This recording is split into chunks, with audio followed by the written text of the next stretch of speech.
Pawan Kumar, S. Anandu, Swayam, Chandrakant, please. Actually, the thing is that I am joined with my organization ID and I can't edit it. I don't have the option to edit it. Okay. What about others? Chandrakant? Just excuse me for this meeting. I'll try to fix it later. Yes. As I am one of the presenters, so I run into some issues. Vinay, Swayam, S. Anandu, Venkatesh, Hello. Hello, sir. please fix your name. Use associate membership ID. Venkatesh, okay. Venkatesh, you are using. Swayam, you are not using your associate membership ID. Gauri Kishan, Gauri Shankar. Anyways, Hello. yes, Is my ID available? your voice is actually breaking too much. Is my ID is visible? I am unable to understand what you are trying to say.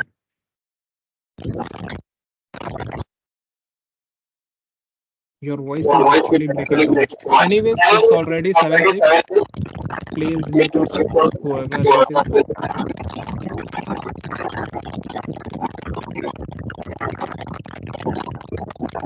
Uh, yes, your ID is visible. Please mute yourself. Thank you very much. It's already 7:06. We will be starting our session shortly since we are bounded by time and we have got like 21 participants to present their presentation. I hope everyone is prepared very well.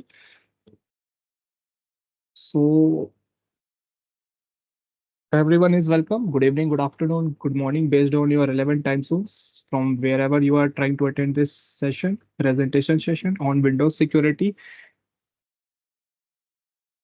There are 62 participants. Very well. We will be beginning with Anubhav Tripathi. Mr. Anubhav, if you are in this session, please start.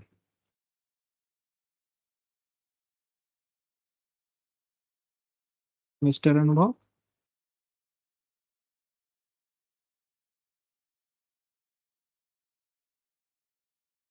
I think Anubhav is not yet in this session. Zanab Ramzan, Mr. Zanab Ramzan, are you in the session?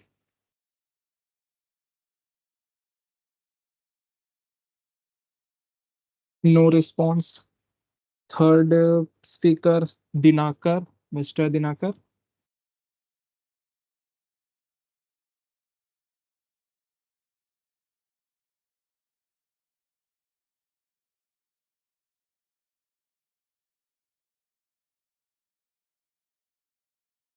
Yes, Dinakar, please. I can see your hand is raised. Please unmute yourself. Share your screen.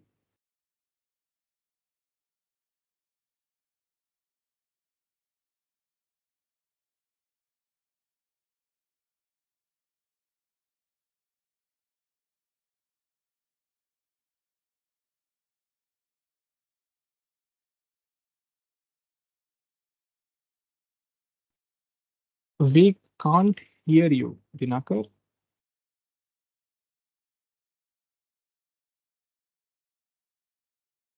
Your screen is visible, but your voice is not audible.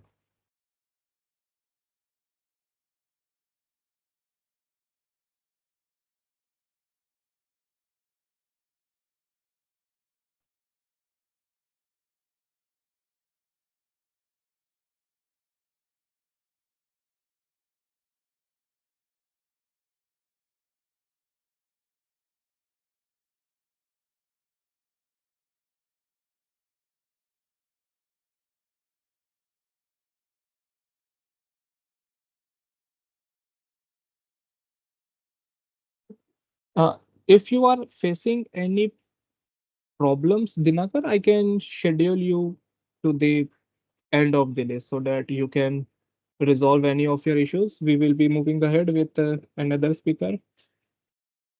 G. Rupa, please, if you are in the session.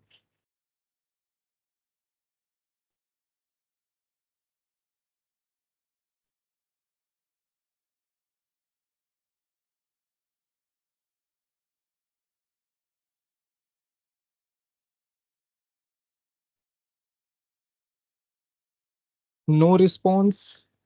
Next speaker, Janvi. Are you in the session? Am I audible? Yes, yes, yes. Your voice is audible. Please share your screen. Yeah. So good evening, everyone. I'm Jahnavi. I'm pursuing BTech second year Mm. from Your Department of screen is quite Cybersecurity. not visible, Janvi. I'm just going to share my screen after the Okay. introduction. Yeah. Hope my camera is visible. No? Not yet. Okay, just a moment. Yeah. Yes, it is visible. Your camera is visible. You have got 8 minutes. Let me just remind everyone, every speaker has been allotted 8 minutes only. I will start the timer Yeah. and pause the timer, and I will also, I think there shouldn't be any need. So please try to, everyone is requested to please try and finish your presentation within 8 minutes. Within 8 minutes. Thank you. Right.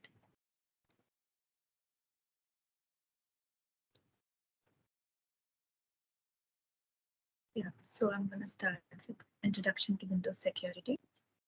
So basically, whatever the security which is providing by Windows or Microsoft, today I'm going to discuss about that. Yeah, so what basically security does that Windows provide to us is password, right? Whenever we open the system, we get a password, right? That is the basic security which is provided by Windows, like Microsoft. Then we have to explore all that, right? So I'm gonna just do it.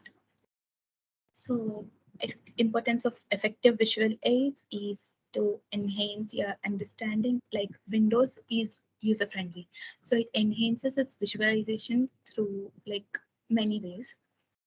Let's say they'll also support you by their chatbots, and they'll maintain attention to each of your questions for troubleshooting and all. So that is how it is like very important of its visual aids. Next, common security threats that are caused to this Windows or any kind of OS is malware attack. What is malware attack is like whenever that like third party or any other people has to inject or install some programs in your PCs. So that is called a malware attack. So Windows is a pro at protecting by malware attacks. Okay. These malware attacks basically steal your data, encrypt your files without your knowing. Next, ransom attack or ransomware. So ransomware is generally whenever the third party or attackers send like these kind of attacks, if they perform and ask you for money or demand for money, this is called a ransom attack. So even this is the common attack. And phishing attack, I think you all may know about this, but yeah, I'm just going to explain it briefly. So phishing attack is basically they are like those people who are like trying to attack in your PC or in your device. They just send you a basic link, which is a spam link. But we unknowingly we just click on that link, and we'll basically go into that link and enter our details. All your details might be visible to the third party. So even I've did this attack, like I've practiced ethically. So this is basically done by many tools in Kali Linux, like Zfisher and all. So these are the tools which are used for phishing attacks. Then securing Windows operating system. Uh, as I told you already, Windows operating system is secured by passwords and fingerprints in like new generation computers, and a BitLocker too. If your computer or laptop is basically if you change a motherboard by yourself or by any people, your Windows has like locked itself. So we have to enter a BitLocker code. Okay, this locker code is 32-bit long, and we have to enter that exact code. Then we can log into our Windows back. So this is how a BitLocker encryption works. This is highest level. Like even if someone steal your laptop and change your hardware, they can't enter your PC without going BitLock. Okay, this is the BitLock. Then Windows Defender and all, these are the like same works. Next, implementing firewalls and antivirus protections. As you have seen, like many updates you'll get regarding antiviruses and firewalls. As you update your Windows, you'll be protected, right? Then this firewall security is like a main wall. This is between you and hacker, so he has to crack the file, you know, right? Then schedule scans. PC like Windows almost scans by itself, and if it finds any threat, it indicates us. It gives notification through Mac and all. Yeah. Then it also installs antiviruses. Next, safeguarding malware and ransoms. See, safeguarding through all these malware attacks, viruses, and I've told you 2 or 3 types of attacks. This is like it is also protected by Windows by it prevent infection and protect data. So we update Windows regularly to protect from these kind of attacks. Then basically you have to enter a password, as I've already told this, but many of the people usually use 1 to 9 or 1 to 5 or 6. So this might be a loose, like not that strong password. So I suggest everyone to use a strong password with symbols, digits, and a bit longer password. This helps you to protect your data, and none of them can enter your PC. And password management is also a big thing. Password management is done by Windows or like your OS, which basically what it does is whenever you log into some new account, it suggests you a strong password. Rather than keeping a password like common to all, it suggests different passwords for different accounts. Right. Next, multi-factor authentication. Multi-factor authentication is just like a 2-step or 3-step verification. Whenever you enter your password, you also have to enter an OTP or any like code, right? Account monitoring is also necessary. You have to regularly check your updates, like who are logging into your account or such. Next, backup and recovery strategies. This is basically performed by all OS, but Microsoft, like Windows, is basically provided. Backing up your data is important as you update your PC or change your PC. You need to store it to your mail or such thing. Even if it is a damaged system, you can directly back up your data. It will be efficient for you. Then test resources is like backing up by test file restoration, and automated backups will level up your security. Next, monitoring and updating Windows security, as I've already told you this. Next, conclusion is all the takeaways I've given you in this. So I hope you all got my points and hope you like my presentation. Thank you.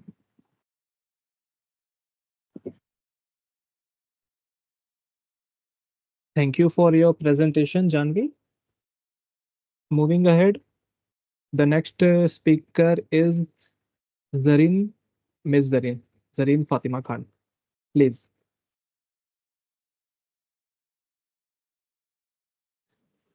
Hello, good evening or good morning, everyone. Am I audible?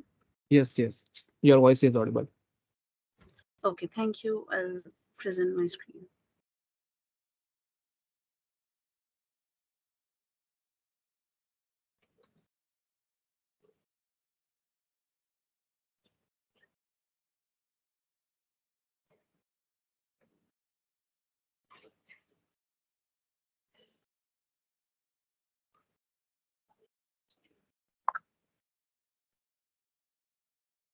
Your screen is visible. You may Yeah, begin. okay. So, hello everyone. My name is Zareen Fatima Khan, and I'll be presenting my presentation on Windows security. So, first of all, what is Windows security? It is to ensure that the security of Windows operating system is crucial. So, like whenever the cyber threats are evolving and getting more complex, it like we get the help of Windows security. In order to safeguard Windows-based systems against various threats such as malware, illegal access, data breaches, and more, a collection of tools is used, which is known as Windows security. So now ahead it will be explained like how it works. So now there are threats and vulnerabilities, which includes many attacks like such as phishing attack, and then there are vulnerabilities like zero-day exploits, and then there are threats like insider threats. So what is phishing? Phishing is a type of social engineering attack often used to steal user data. Like it is used for stealing login credentials or credit card numbers. Like whenever we insert our ATM card, we have to be careful, or otherwise the credentials can be stolen. So it occurs when an attacker is like dupes your phone or something system to or it forces one to open an email, instant messages or text messages, etc. Zero day exploits, whereas this refers to the fact that the software device vendor has 0 days to fix the flaw, because malicious actors can already use it to access vulnerable systems. Okay. Then in insider threats, an insider threat is a cybersecurity risk that originates from within an organization. Like from an organization, suppose em- employee, contractor, or vendor leaks the information. So that is insider threats. Next is user authentication and access control. Okay, so here there are three things I have mentioned. Actually, there are many more. So first is configuring user accounts and permission. Second is implementing strong password policies. And third is multi-factor authentication. So in configuring user accounts and permissions, there are user account control, in which you need to control, you need to create the user account, specifying the user's names, password, account type. And second is managing user accounts. So in managing user accounts, the user account you want to manage and choose the appropriate action needs to be changed. Like the account type needs to be changed, or you can reset the password, or you can delete the account. Then third is assigning user permissions. So in this, you need to choose the desired permissions. For example, full control, or you can modify the user password or account, or you can execute some things in your account. And then fourth is managing group memberships. In that, you need to uh, you need to perform actions such as creating creating a new user or group, and then modifying properties, something like that. Okay. Then in this implementing strong password policies, it is very much, we need to be very much careful about the passwords, whether it is on like your phone password or an account password, anything. So first is set password length requirements. So your password need to be like, we have a rule that your password need to be at least 8 to 10 characters. The characters must not be your name, your family member's name. It should be alphabetic, and the special characters need to be there, and the alphabets need to be upper and lower case, all of the mixtures, which needs not to be your birth date, your full name, your mother's name, your father's name, etc. Use complex passwords. We can use complex passwords such as we can use like have it in the special characters, the alphabets, and which are not something related to us. Okay. And then third is enforce password expiry. So this means that we should not keep a password like forever. We need to change the reset the password in a quick time span. Like if for example, monthly basis, if you are setting, so you can reset your password on a monthly basis, like 1 month happen, okay, the next month again next password. Then fourth is implement account lockout policies. So in this you can implement policies which can be account, which can be based on the account lockout things. Okay.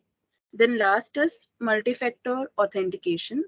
In the authentication factor, this factor involves in a knowledge-based authentication method, which can be a password containing only alphabets and some passwords containing pins, such as we have 4-digit pin, 6-digit pin.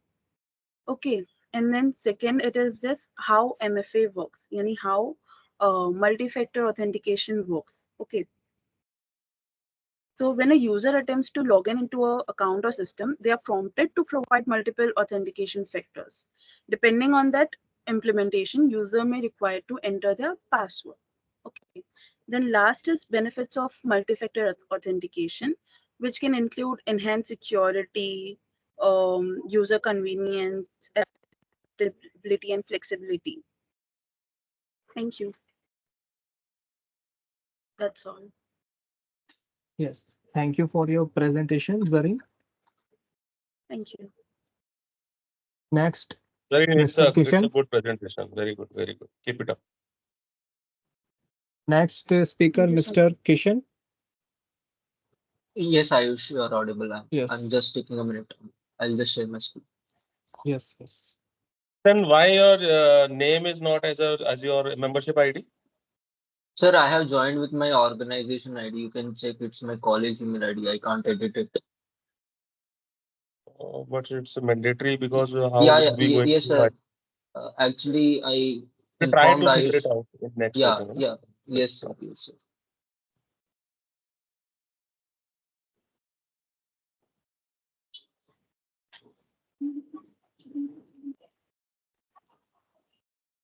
Ayush, can you confirm my screen is visible? Yes, your screen is visible.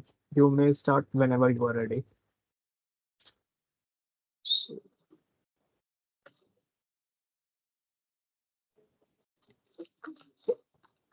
so good evening, everyone. I am Kishan Kumar Singh. I am a graduate and I am currently an intern at Center for Cybersecurity Studies and Research. So I'll be talking about the topic mastering Windows security, right? So this is our topic, and firstly we'll understand that why Windows security is necessary. So I'll be sharing a report with you that would like clear. So this is the graphical analysis that how much the desktop operating system market share worldwide. So we see that here the Windows is quietly dominating. It owns 72.52% of the entire market of the operating system in the desktop versions. Obviously, in overall, uh, Android operating system actually dominates the market in overall. So yeah, in that too, 11% is Windows. So it is a quite prominent number. So yeah, so when you look at this number, the whole market is by Windows, right? So you can understand why Windows security is very necessary for a cybersecurity analyst or a in aspect for a cybersecurity. So let's move on to the next slide. So importance of Windows security. In this slide, we'll be discussing about importance of Windows security. So the first point is protection against cyber threats. So we recently have faced many attacks on Windows security, and we also see many zero-day attacks that are happening on the Windows security, and Microsoft Windows rolling out patches and all. Very frequently you can see. So they are not actually publishing it, but yeah, somewhere or the other there are vulnerabilities that are getting exploited, and you can see why it is necessary to secure Windows, because most of the system uses Windows, and if it gets compromised, your organization data will be leaked, right? And safeguarding sensitive data. So the data could be in rest and it could be in motion too. So there are various methodologies to safeguard the particular data you're trying to So we'll be not talking that in much detail. So prevention of unauthorized access. So here we have to safeguard the Windows in a way that there is no unauthorized access to your systems, Windows operating systems. Yeah.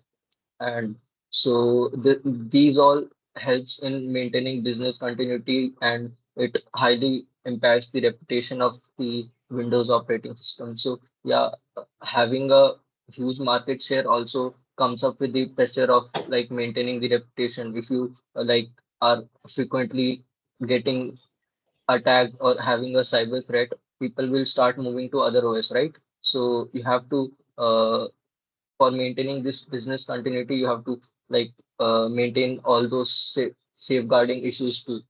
So we can obviously see the evolution of Windows from XP to Windows 7, then Windows 8, then Windows 8.1, then Windows 10, and now Windows 11. So yeah, so you can obviously see that Windows is currently updating its all its versions, and yeah, it's improvising day by day. So yeah, it would be a market leader for a while. And yeah, with compliance with regulations and standards. So doing regular audits and checkups of your machines would also enhance the Windows security and protecting against evolving threat landscape. So yeah, it means that we should also protect against the current cybersecurity trends. So we should also implement all those signatures into our firewall that are so nowadays, the Windows firewall is pretty much enough, but it wasn't that like advanced in the previous version. So you can see the pretty much Windows is like working on its components and improvising day by day. So what are the common threats and vulnerabilities that Windows might be affected? So the first one is malware. So the malware word itself says that the first word is mal and ware. So malicious ware. So it is a malicious. It could be anything. So yeah, malicious virus, Trojan, anything, rootkit, spyware, everything comes inside of malware and also ransomware. So we can frequently see in news right now, if you follow it. So you can see that we are facing many ransomware attacks. Recently, we have faced Akira ransomware, right? So you should be safeguarding your Windows security and uh, be a be in a way protected manner so that your organization doesn't get affected from a reputation. If there is an attack and your organization should not be affected, there shouldn't be a downtime that directly impacts the reputation of the organization, right? So then second comes the phishing attacks. That's number two cyber threat that is very common in nowadays, right? And we also have brute force attacks. If you have so yesterday's session, if you have attempted, sir said that sir mentioned that we people usually when a Windows system is uh, very new to it, it always has a default username and password that is admin, and it is always available in a common word list. uh, uh, the attacker could just brute force into your system and yeah, compromise the information, right? So vulnerabilities in software and operating systems. So yeah, if you have any outdated components, like sir also mentioned about the PowerShell to how to disable it. So you have uh, that system too. So you should disable all those stuffs and keep in mind to maintain this. And we also have insider threats. Can't do this things about this much, but yeah, you could always look into like for insider threats, you should focus on physical security much, right? And then we have the RDP or remote desktop protocols. So unnecessary service should be shut down that you are not using. So if you have a RDP protocol running unnecessary, any attacker could gain access to your system remotely and then exploit it. and then misconfigurations and poor security practices. So you should always shouldn't switch off your firewall and real-time protection that is available in your uh, Windows security, right? So you, Windows security allows you to do that stuff by GP edit, that is a group policy editor. You can go inside that and configure Sorry for the systems. interruption. Yeah, How many slides are left, Kishan? Because just your time is up. 3 minutes, three more slides, just 3 more. I'll wrap it up fast. Sure. Yeah. So these are the different types of malware: viruses, worms, trojans, ransomware, spyware, adware, keyloggers, rootkits, botnets, fileless malware, right? So I'll be just taking a minute to explain this famous Windows attack that was Eternal Blue attack. So it also after the Eternal Blue is a Windows exploit created by US National Agency NSA, and it was used in the 2017 WannaCry ransomware attack. You might have heard it was a famous ransomware attack. So in this attack, basically the SMB protocol, that is server message block protocol, that is used for like services like when you try to print, so the SMB protocol activates, right? So so you can see that it creates a connection between client and server by sending responses and requests. So whenever you try to print, basically the SMB protocol activates. You can take that as an example, right? So basically, uh, uh, this Eternal Blue attack was a huge threat to Windows 7, Windows 10, and Windows XP, right? So it was found on all those, and then NSA didn't disclose all those stuffs for 5 years, and then also Microsoft also blamed that, yeah, NSA for because of the NSA only, the Eternal Blue attack happened by a group known as shadow hackers, right? And best practices for malware prevention and removal. We can use antivirus software, keep software updated, exercise caution online, and enable user access control. Use strong passwords and scan for malware. Use malware removal tools and boot into safe mode, and manually remove malware, recovery and reinstallation. Monitor for recurrence. So this is just a practical demo how we could exploit and get a remote code execution of Eternal Blue. So this is a Metasploit MSF console. So and there Try are to adhere the yeah, timeline. Mr. Kishan, yeah, try to adhere the timeline. yeah. Sorry, sir. Just it's over. Okay. Yeah. So you can see Because we this have is our other participants also. Definitely, you are giving a good presentation. It's a good presentation. But apart from the content, we should have to adhere the timelines, because in the real world scenario, we have to manage these things also. Otherwise, it's a good presentation. Keep it up. okay, sir. Thank you, sir. I'll Thank stop you. here, sir. Yeah. Yeah. So Yeah. Ayush, please go ahead with the flow. Okay, thank you. then thank you for your presentation, Mr. Kishan. Our next speaker is Mr. Rohit Roy. Are you in the session, Mr. Rohit?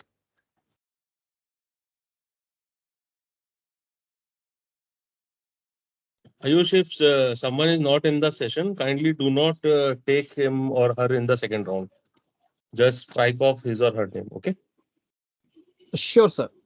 Yeah. Sure. So moving ahead, Rayapati Tejasri. Miss Rayapati Tejasri, are you in the session? Good evening, sir. Yes, you are audible. Please share your Let me share. screen.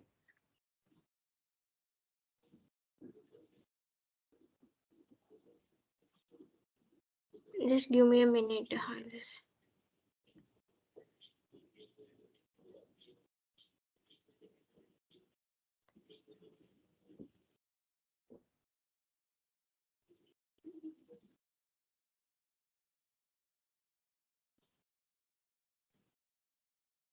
Is my screen visible? Not yet. Not the Yes, PPT. it's The visible now. it is visible, right? Yes, Okay. yes. Your PPT So is visible. You may start. okay, sure. So good evening, everyone. I'm Raipati Tejasri. I'm currently working as an intern at the Center for Cybersecurity Studies and Research.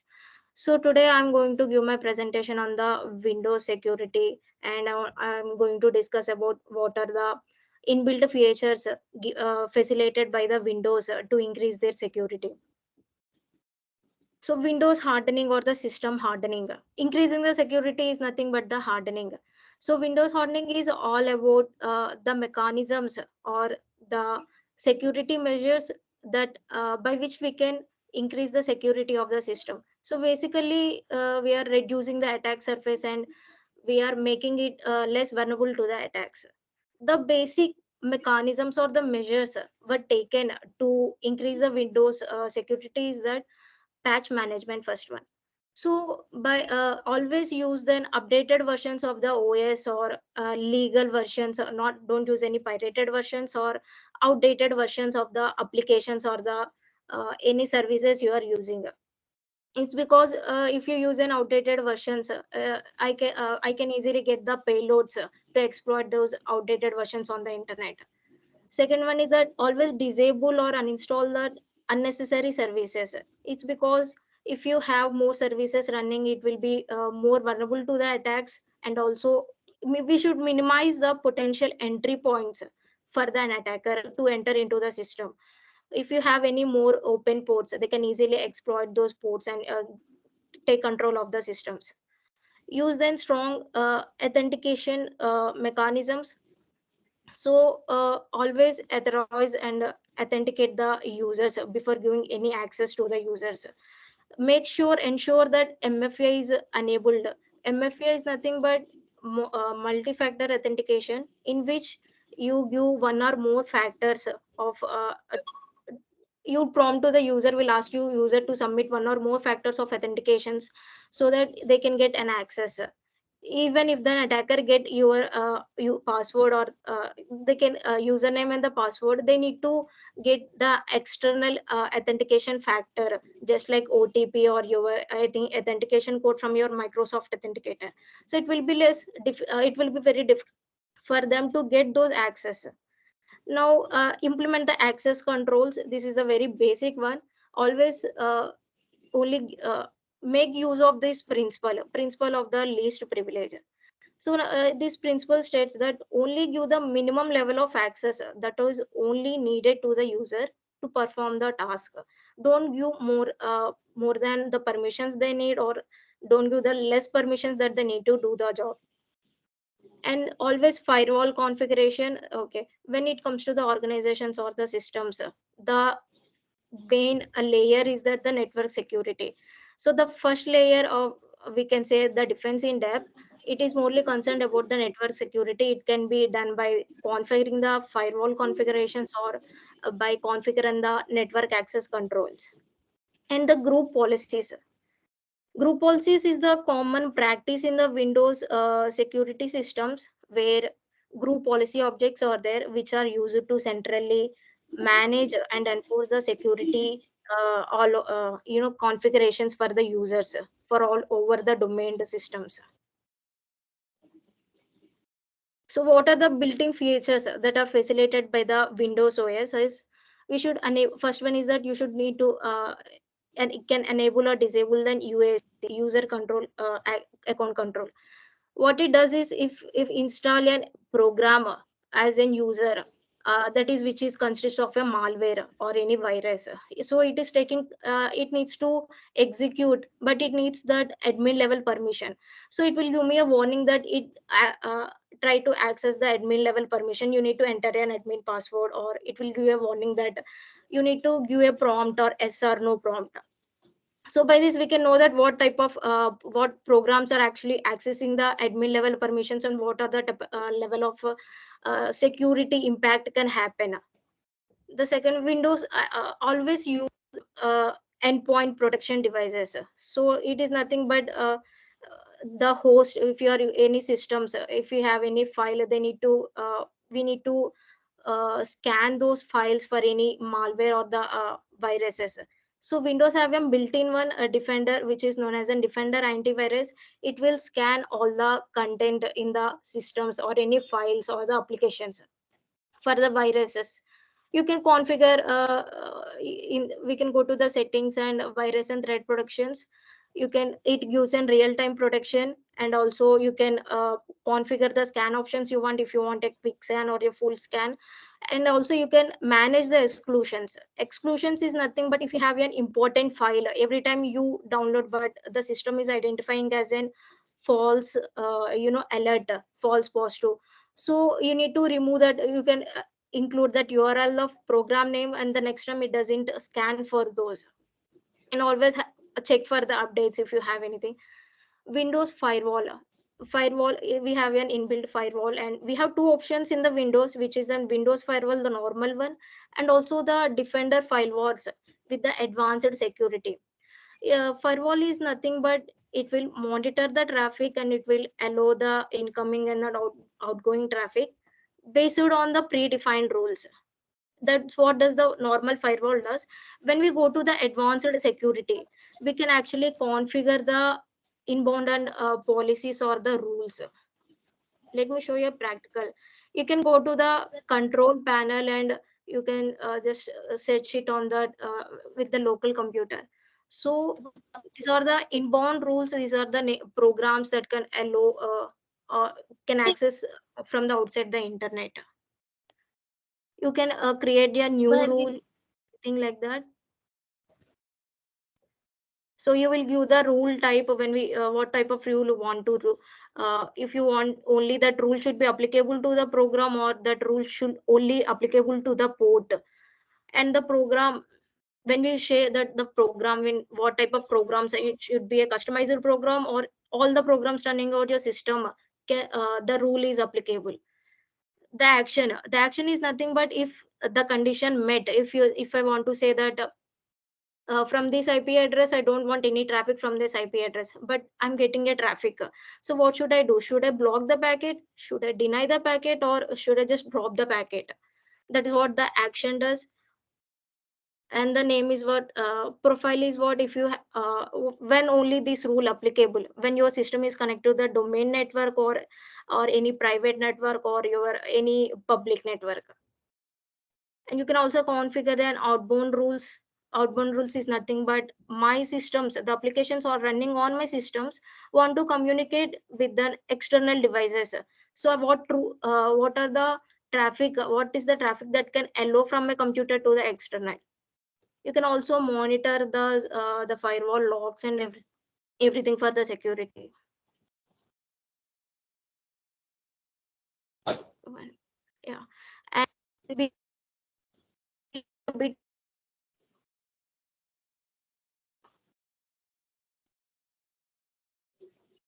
data volumes. But unfortunately, it is only available in the higher editions, Enterprise and the Pro, not in the home editions. Always make sure the Windows Miss Update service. Rayapati, Yes, your yes. time is up. How many slides are Oh, remaining? can I go for the only one slide? Yeah, only 1 minute. Sure. When we, I want to discuss the important thing about the remote access. So when we go to the on organizations, remote access restrictions are very important. It's because if anyone get an access remotely access to the systems we have, it will be a disaster. They can take control of domain controller and hold the system. So basically we have one of the attack recently we have on the firewall, Palo Alto Networks, which has this remote access. So how do we restrict those RDP access? We only restrict the access to the authorized users only by configure the firewalls. I told inbound and then outbound, or based on the IP address ports. You can only give the access based on those rules. RDP gateway. So when we talk about RDP protocol, by default it only allow the users to access the resources who are only inside the network. So if I say the user is outside the network or through the internet, I want to access my systems remotely, we will use an RDP gateway, which is a server role given by the Microsoft for the domain network. So we will configure the RD gateway based on that user accounts. It is nothing but when I want to establish a connection, I will request a connection and it will check against the Active Directory. If I have invalid credentials, I can establish the connection. If not, the connection is not established. Group membership is that I can create a security group in the Active Directory, or I can specify the only specific users to access. Then I can give access to then remote accessly establish and connection. Device health policies, you can allow or deny the access on the device health policies. It is nothing but when you are establishing a connection, it will check my system whether I'm having an security patches, or am I using any outdated versions. It will monitor my health of my device, whether it is satisfy the requirement, and I can establish the connection. Always use an VPN, virtual private network, I hope you all know, to get that access or establish access remotely. That's it, sir. Thank you for your Yeah, presentation, good, Rajpati. good, Tejasvi. I want to ask some question from you guys. We have curated a course on our LMS portal on the Windows security. So how much that course has benefited you? I would like to listen three or four people around among you. So whoever want to speak, just unmute himself or herself and just share his or her experiences. It can be a positive feedback and it can be a negative feedback. So just share your feedback so that if anything is not working properly, we can work with our team to get it up to the mark. So please share your feedbacks. Sir, I would say that content is good, and when I it's because before I didn't learn the Linux, the file systems or the depth you have is good, but in the Linux file system you given the Eureka one, right? It is little bit of high level content, but giving only some part of the content, not more explanation for that. But in this Okay, Windows hardening session is very it was up to the mark in this one. great, great, great. Good to hear that. Sure, sure. Hi, sir. I'm Kishan. Kishan, So, to be please honest, unmute yourself or somebody is speaking. Yeah, please, Kishan, go ahead. yeah. So, to be honest, sir, I find the content very helpful. It is very short and simple and to the point. So, it helps me a lot.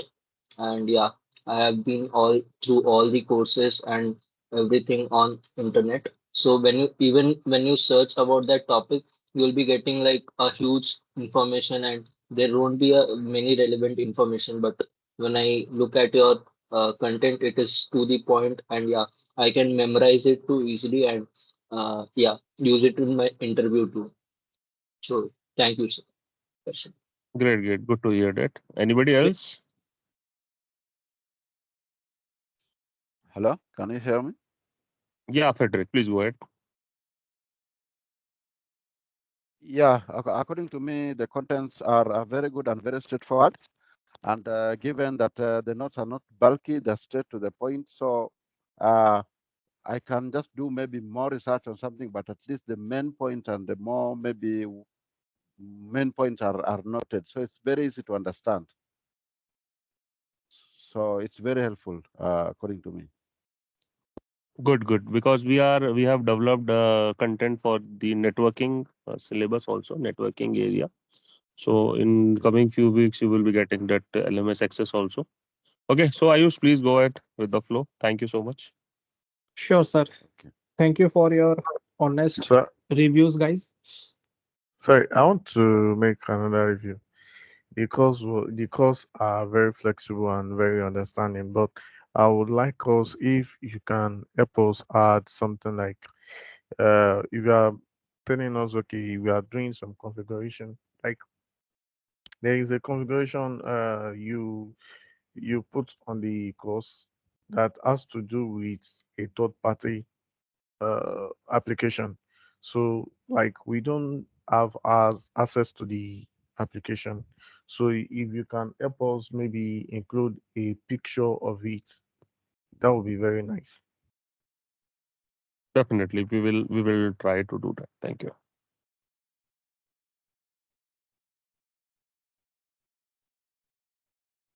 Anyone else, please? Or we will be moving ahead Also, with I our can add presentation something. session. Yes, I Venkat. can add something small. I think also on the same note, if some short video tutorial, especially as places where some practicals are being demonstrated, can be pinned maybe on the YouTube, on the YouTube channel. It will be very helpful also. Definitely, Thank you. your feedbacks got noted. Thank you.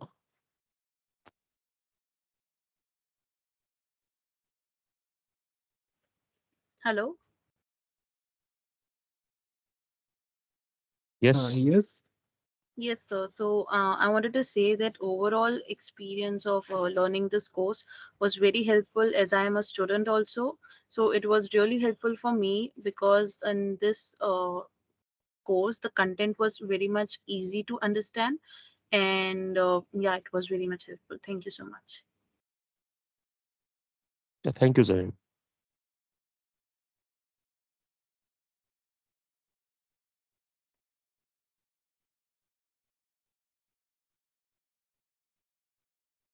Okay, then I think everyone has shared their reviews. So I will move ahead with our next speaker, Avash Devakota. Mr. Avash, please. Hello, is my voice audible? Yes, your voice is audible. Please share Okay, your screen. okay, sir.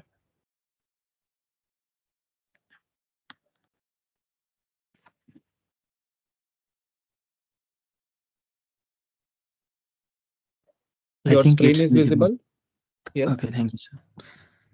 Hello, everyone. I am Avas from Nepal, and I have been currently been working as an intern at Center for Cybersecurity Studies and Research Center. Today, I am going to present my presentation on Windows security. In today's digital world, protecting our data is more important than ever. Windows security is a crucial tool that helps to safeguard our Windows system from a variety of threats, such as malware, unauthorized access, data breaches, and so on. In this presentation, we will explore the importance of Windows security, the different type of threats, and it can protect, and how we can protect from the threats, as well as the best practices for keeping our system safe. Windows system stores a lot of sensitive data, such as personal information, financial records, and intellectual property.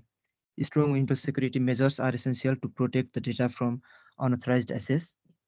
Additionally, many regulations require organizations to have a robust security measures in places. Windows security can help organizations to comply with the regulations and avoid costly fines. Strong security is also essential for maintaining business continuity. So, if a system is compromised by a cyber attack, then it can lead to a downtime or loss of the productivity of the organization. So, finally, Windows security helps to mitigate the risks by protecting the system from variety of risks and threats. Talking about the common threats and vulnerabilities, there are a number of common threats and vulnerabilities that Windows user need to be aware of. Malware is a general term for malicious software, you know, such as virus, worms, Trojan, some ransomwares, spywares. Malwares can cause a variety of problems such as data loss, cause of variety of problems like system damage and others. So uh, it can also lead to unauthorized access to the sensitive information and financial loss. Phishing attacks are attempts to trick users to get their sensitive information such as passwords or credit card informations. And brute force attack it involves the symmetrically guessing the passwords and encryption keys in order to gain the unauthorized access to a system. Software vulnerabilities are weaknesses in software that can be exploited by attackers to gain unauthorized access, execute arbitrary codes, or compromise the system security. Zero-day exploit are unknown vulnerabilities that attackers exploit before software vendors have a chance to patch them. So, similarly, insider threats are threats that come from within an organization, from the members of the same organization. It can be an employer or other user of the organization. Remote access tool and protocols can be exploited by attackers if they are not properly secured. And misconfigurations such as uh, failing of failing to implement the access code controls or encryption can also make system more vulnerable to attack. There are a number of things that Windows user can do to strengthen their security posture. First of all, it is important to implement robust security controls such as an antivirus software, firewalls, and encryption methods. Secondly, it is important to conduct regulations. It is also more important to conduct the regular security assessments to identify and address any vulnerabilities. Thirdly, it is important to stay informed about emerging threats so that you can take steps to protect yourself from the threats. Finally, it is important to educate users about the cybersecurity based practices such as using the strong password and being careful about the websites they visit. Windows operating systems comes with number of built-in security features such as uh, that they can help to protect user from the variety of threats. User account control helps to prevent the unauthorized change to the system by notifying user with the program attempts to make changes that requires administrative privileges. Windows Defender Antivirus provides real-time protection against the malware, virus, and other spywares. Windows Firewall monitors and controls inbound and outbound traffics based on the predefined rules. Similarly, BitLocker drive encryption encrypts the entire Windows system drive to protect the data from unauthorized access, threat, and exploiter.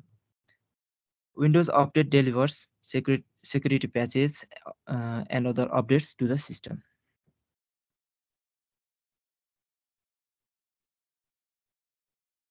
User account and permissions are essential for controlling access to resources and protecting the sensitive data on Windows system. By creating user accounts and assigning appropriate permissions, we can ensure that only authorized users have access to the data they need. We can also manage group memberships. We can also manage the group memberships. We can specify specific resource based on the roles in the organization. Local user and groups are managed on the local computers, while the domain users and groups are managed on the central domain controllers or the servers. Enforcing strong password policies is another important way to protect user account from unauthorized access. The least privilege principle states that the users should only be given the permissions that they actually need to perform their job. This helps to minimize the damage that can be caused if a user account is compromised. Strong password policies are essential for protecting user account from unauthorized access. Passwords should be at least 12 character long, and it must include a mix up of uppercase, lowercase, letters, numbers, and symbols. Users should be Users should be required to change their password regularly, and password history should not be enabled to prevent them from reusing old passwords. Account lockout policies can help to prevent brute force attack by locking out the accounts after a certain number of failed login attempts. Two-factor authentication method adds an extra layer of security by requesting user to enter uh, the second factor to verify the user, such as the code from their phone in addition to their password. It is important to educate user about password-based practices, such as not sharing their password with anyone and avoiding using the same password for multiple accounts. Password management tools can help users to create and strong passwords. Organizations should also conduct regular security audits to identify and address any weakness in their password policies. About multi-factor authentication, it is a security mechanism that adds an extra layer of protection to the login process. In addition to a password, multi-factor authentication requires users to enter a second factor, such as a code from their phone, a fingerprint scanner, or it can be a security questionnaire. This makes it much more difficult for attackers to gain the unauthorized access to the user account, even if they steal the password. Multi-factor authentication can be used with a variety of applications, including social media, emails, and banking. It is a convenient and effective way to improve security without sacrificing the usability. Understanding of different type of malwares. Malware is a general term for malicious software. You all know that.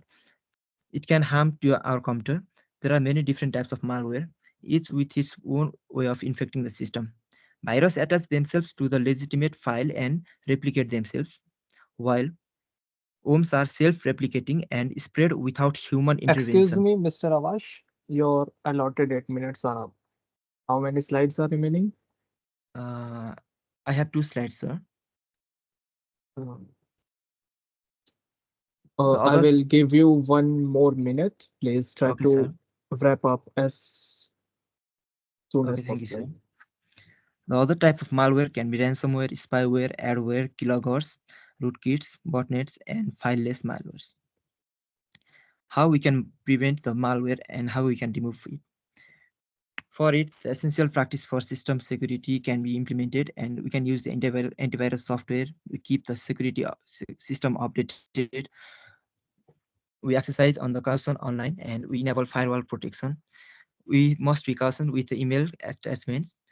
Also, the enabling the user account control can prevent malware, and using the strong password, providing user training and awareness program. And lastly, the malware removal, how we can remove the malware. Regular scans with antivirus softwares, reputable malware removal tools, safe mode, system restore, manual removal, system recovery or OS installation, and monitor for the reoccurrence of the malware. Thank you so much. Yes, thank you for your presentation, Mr. Avash. Moving ahead, Thank you, our sir. next speaker is Subino C. Ranjan. Are you in the session?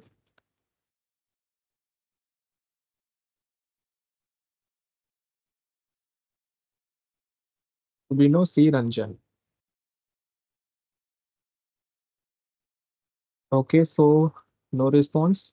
Moving ahead, Shashita Khan. Miss Shashita. Yes, please. Hello, sir. Am I visible? Audible? Uh, yes, you are audible. Uh, Sir, I will share my screen. Yes, please. Sir, is it visible?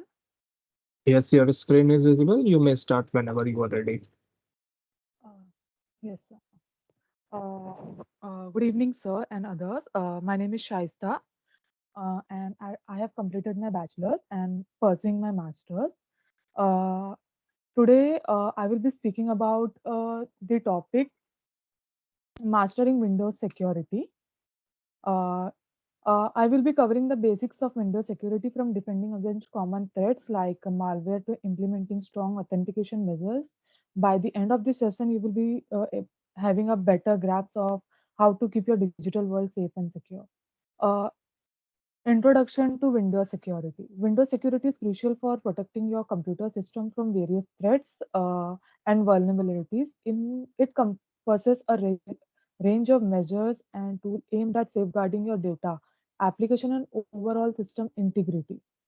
And further, we will be understanding the importance of Windows security.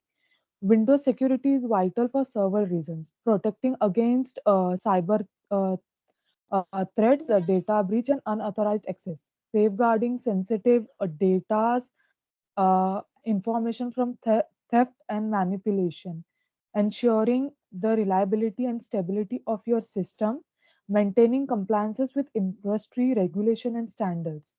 Uh, in a overview of common threats and vulnerabilities, Windows security is vital for several reasons. Common threats are malware, which are virus, ransomware, spyware, and adware. Phishing attacks are on websites aimed at stealing personal information. Exploits like vulnerabilities in software that attackers exploit to gain unauthorized access. Social engineering, manipulating users into sensitive information or performing actions that compromise security.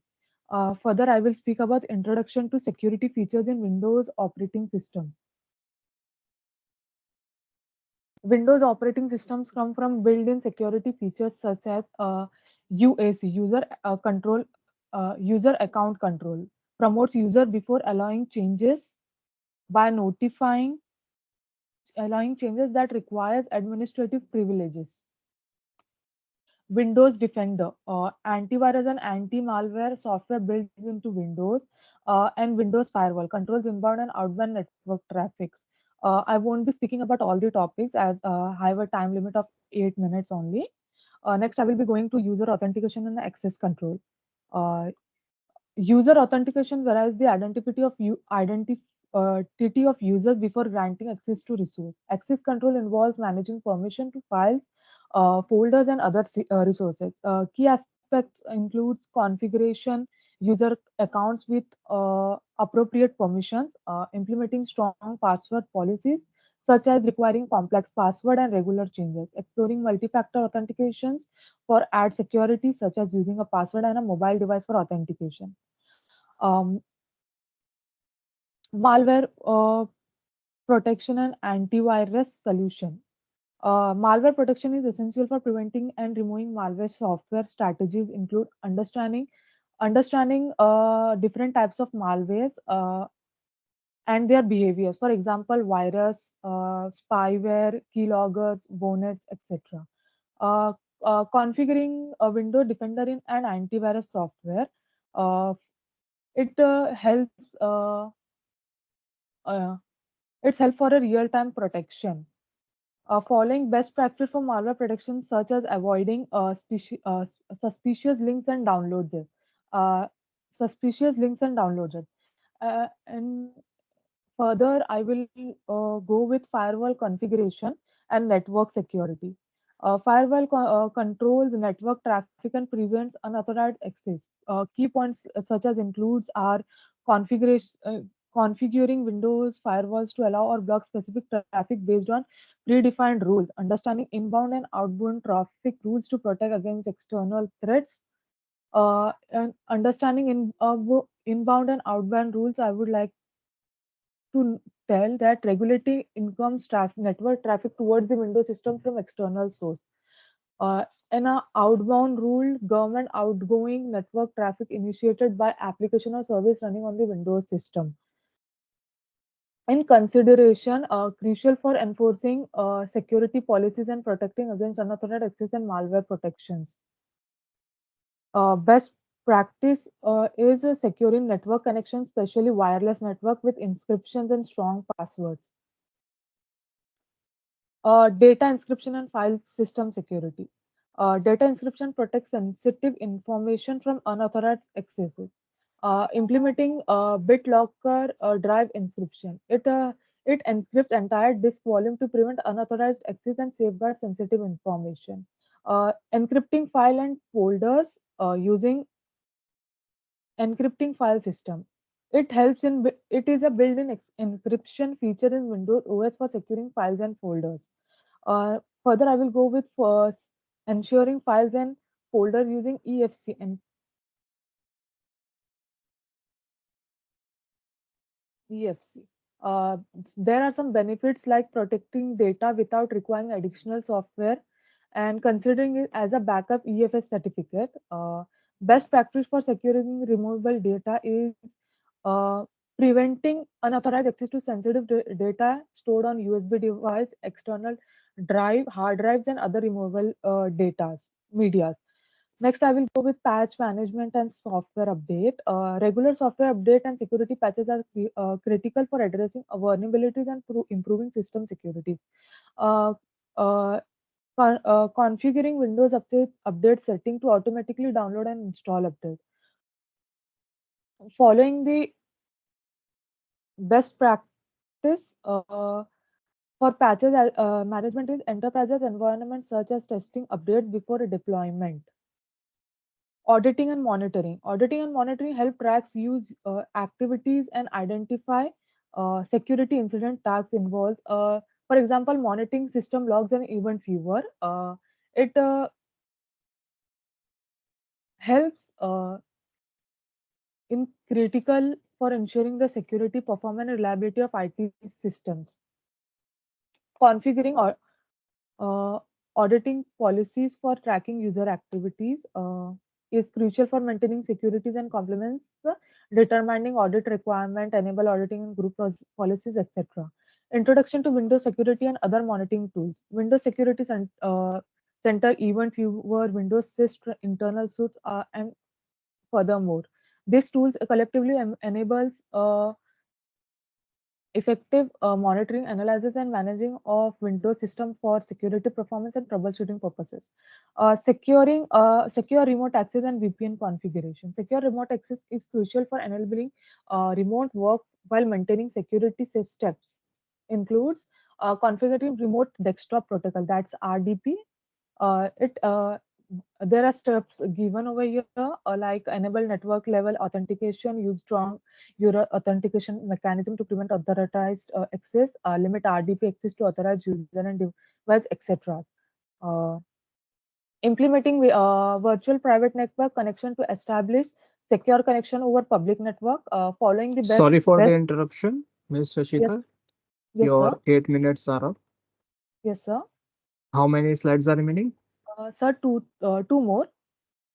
Please wrap up. Yes, sir. Yes, yeah, sure, sir. Further, I will be going with group policy and security templates. Group policy objects are security templates are used to enforce security policy across the network. Uh, Configuring security setting using group policy. Uh, to enforce constant security configuration, using security templates to apply predefined security settings to multiply system efficiency. By understanding and implementing this Windows security measure, you can significantly enhance the protection of your system and data against various threats and vulnerability. In conclusion, Windows security is vital for safeguarding your system, data, and network for diverse things. By understanding its important and common risks, you can proactively enhance your security posture. Thank you. Yes. Thank you for your presentation, Ms. Uh, Sashita. Welcome, sir. Okay, so our next speaker, Mr. Adeyemi Oluwatsin Isaac. Are you in the session?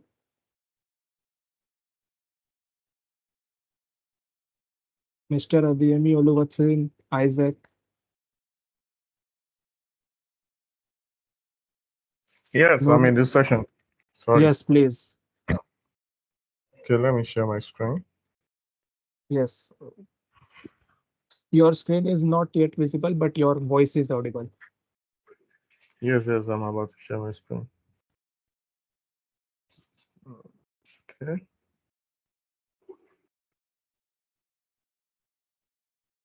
All right. Is my screen visible now? Yes, your screen is visible. You may start. Okay.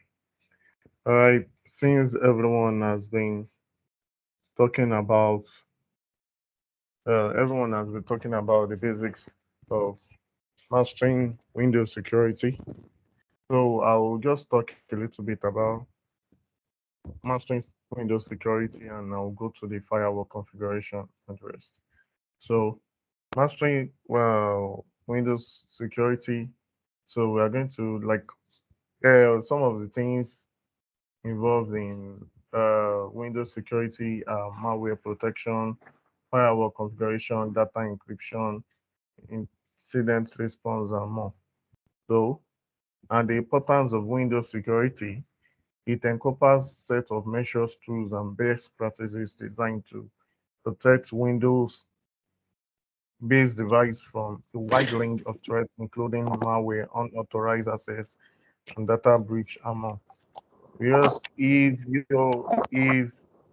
your Windows system is being breached, it might like maybe it's breached through a virus, through a malware. You are going to lose a lot of data. And sorry, I'm hearing the noise underground. Somebody's mic is It's on. unmuted. Can you please mute yourself? Okay. Any It's data still breach? unmuted. Yeah, it's still muted. Okay, thank you. So any data breach can result to loss of files.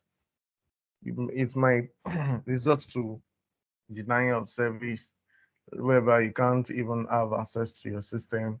It might result to any virus, either botnet, either viruses, and the rest. So here I'll be speaking on configuring Windows firewall settings. So on the Windows firewall setting, configuring Windows firewall setting is essential for managing inbound and outbound network traffic. Even if you are managing a whole network infrastructure in your company, the firewall is very essential. And the work of the firewall is to control incoming traffic, filter the incoming traffic, so and the kind of traffic you are taking out. If there is an unauthorized access, it will filter, it will disallow, what's it called? It won't allow unauthorized access of any traffic into the system, into the network entirely. So here, for you to access the Windows firewall settings, you go to the open window. You can open the Windows security by clicking the start menu. Then from the start menu, you select the settings, which is a gear icon. And in the settings on Windows, select updates and security. On Windows 11, is quite different. This is the start menu. Go to the settings. Then you go, instead of going to Windows and update, you see privacy and security. Then, sorry, privacy and security. Coming. Like it's quite different here. Okay, yeah, privacy and security. Then you go to the Windows security. Then you find your firewall. I've configured my own firewall, so there is no need for any other action from my own side. So okay, so then you navigate your firewall protection. In the Windows security windows, click on firewall and network protection. Under the protection area section, access advanced firewall settings. Under the firewall and protection settings, click on advanced settings to access the Windows Firewall Defender with advanced features. Then, uh, sorry, okay. Then to configure the firewall rules, you need to understand you need to configure for the inbound traffic and the outbound traffic. So for the inbound traffic, so in the Windows Defender wall with Advanced Security Console, you click on the inbound routes. Then in the left panel, let me demonstrate practically. So go to your firewall and protection. Okay. And you go to, sorry, I'm coming.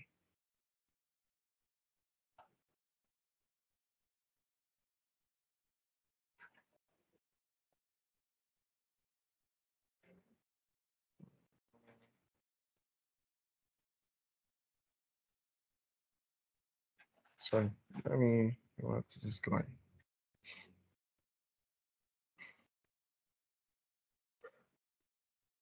Okay, advanced settings on the firewall. Okay. Fine.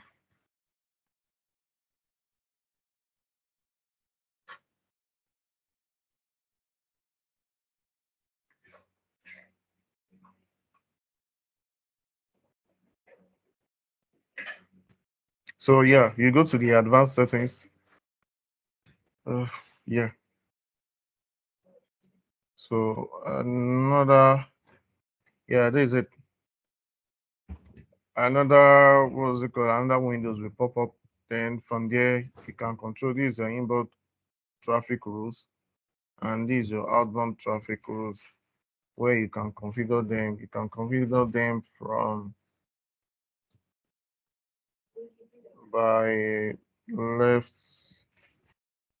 sorry. Yeah, by left clicking, you can create a new rule. So like I said, I know I have issues with mine. So then your inbound, that's how you configure for your inbound and your outbound traffic. Then there is an additional firewall configuration settings, which is enable default firewall profile, which ensures the appropriate firewall profiles, domain, private, public, like you've seen on my settings. So, and you allow some specific program during your configuration. You need to know the kind of program, the kind of protocols that you will allow into your system. If you allow something around ports around 80, which is HTTP, which is not secured, so you might click on any link that is malicious, and from there you get your system is being affected. So you need to configure the kind of programs and services you want to allow on your system. Then you block us any, because on the firewall it gives you real time activity that is going on, the inbound and the outbound traffic that is going on your system. If you suspect any suspicious uh, activity, maybe you went to a site and you are having some Mr. pop-ups. Isaac, Okay. yes, your allotted time is up. Oh, How okay. many slides are remaining? I guess I There still are, have like, yes, too much of yes. slides. Okay, so So, all thank you right, for thank your you. presentation, Isaac. Welcome. Our next speaker, Miss Malika Mozmin. Are you in the Yeah, session? yeah, I'm here. Yes, Can you hear Malika, me? please. Yes, you're audible. Yeah, okay. You may share your screen and start the presentation whenever you are ready. Yeah.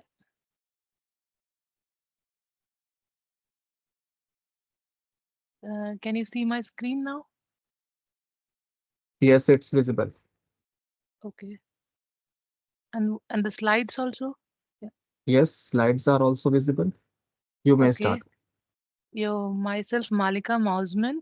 So I have completed Bachelor's in Information Technology and currently I'm doing a remote internship here from Europe in CFSC2R. As there is a time limit, I just cut short the topic. I just choose a subtopic from the main topic. So I'm going to present about the common threats and vulnerabilities that are found in a Windows system. So first is the malware.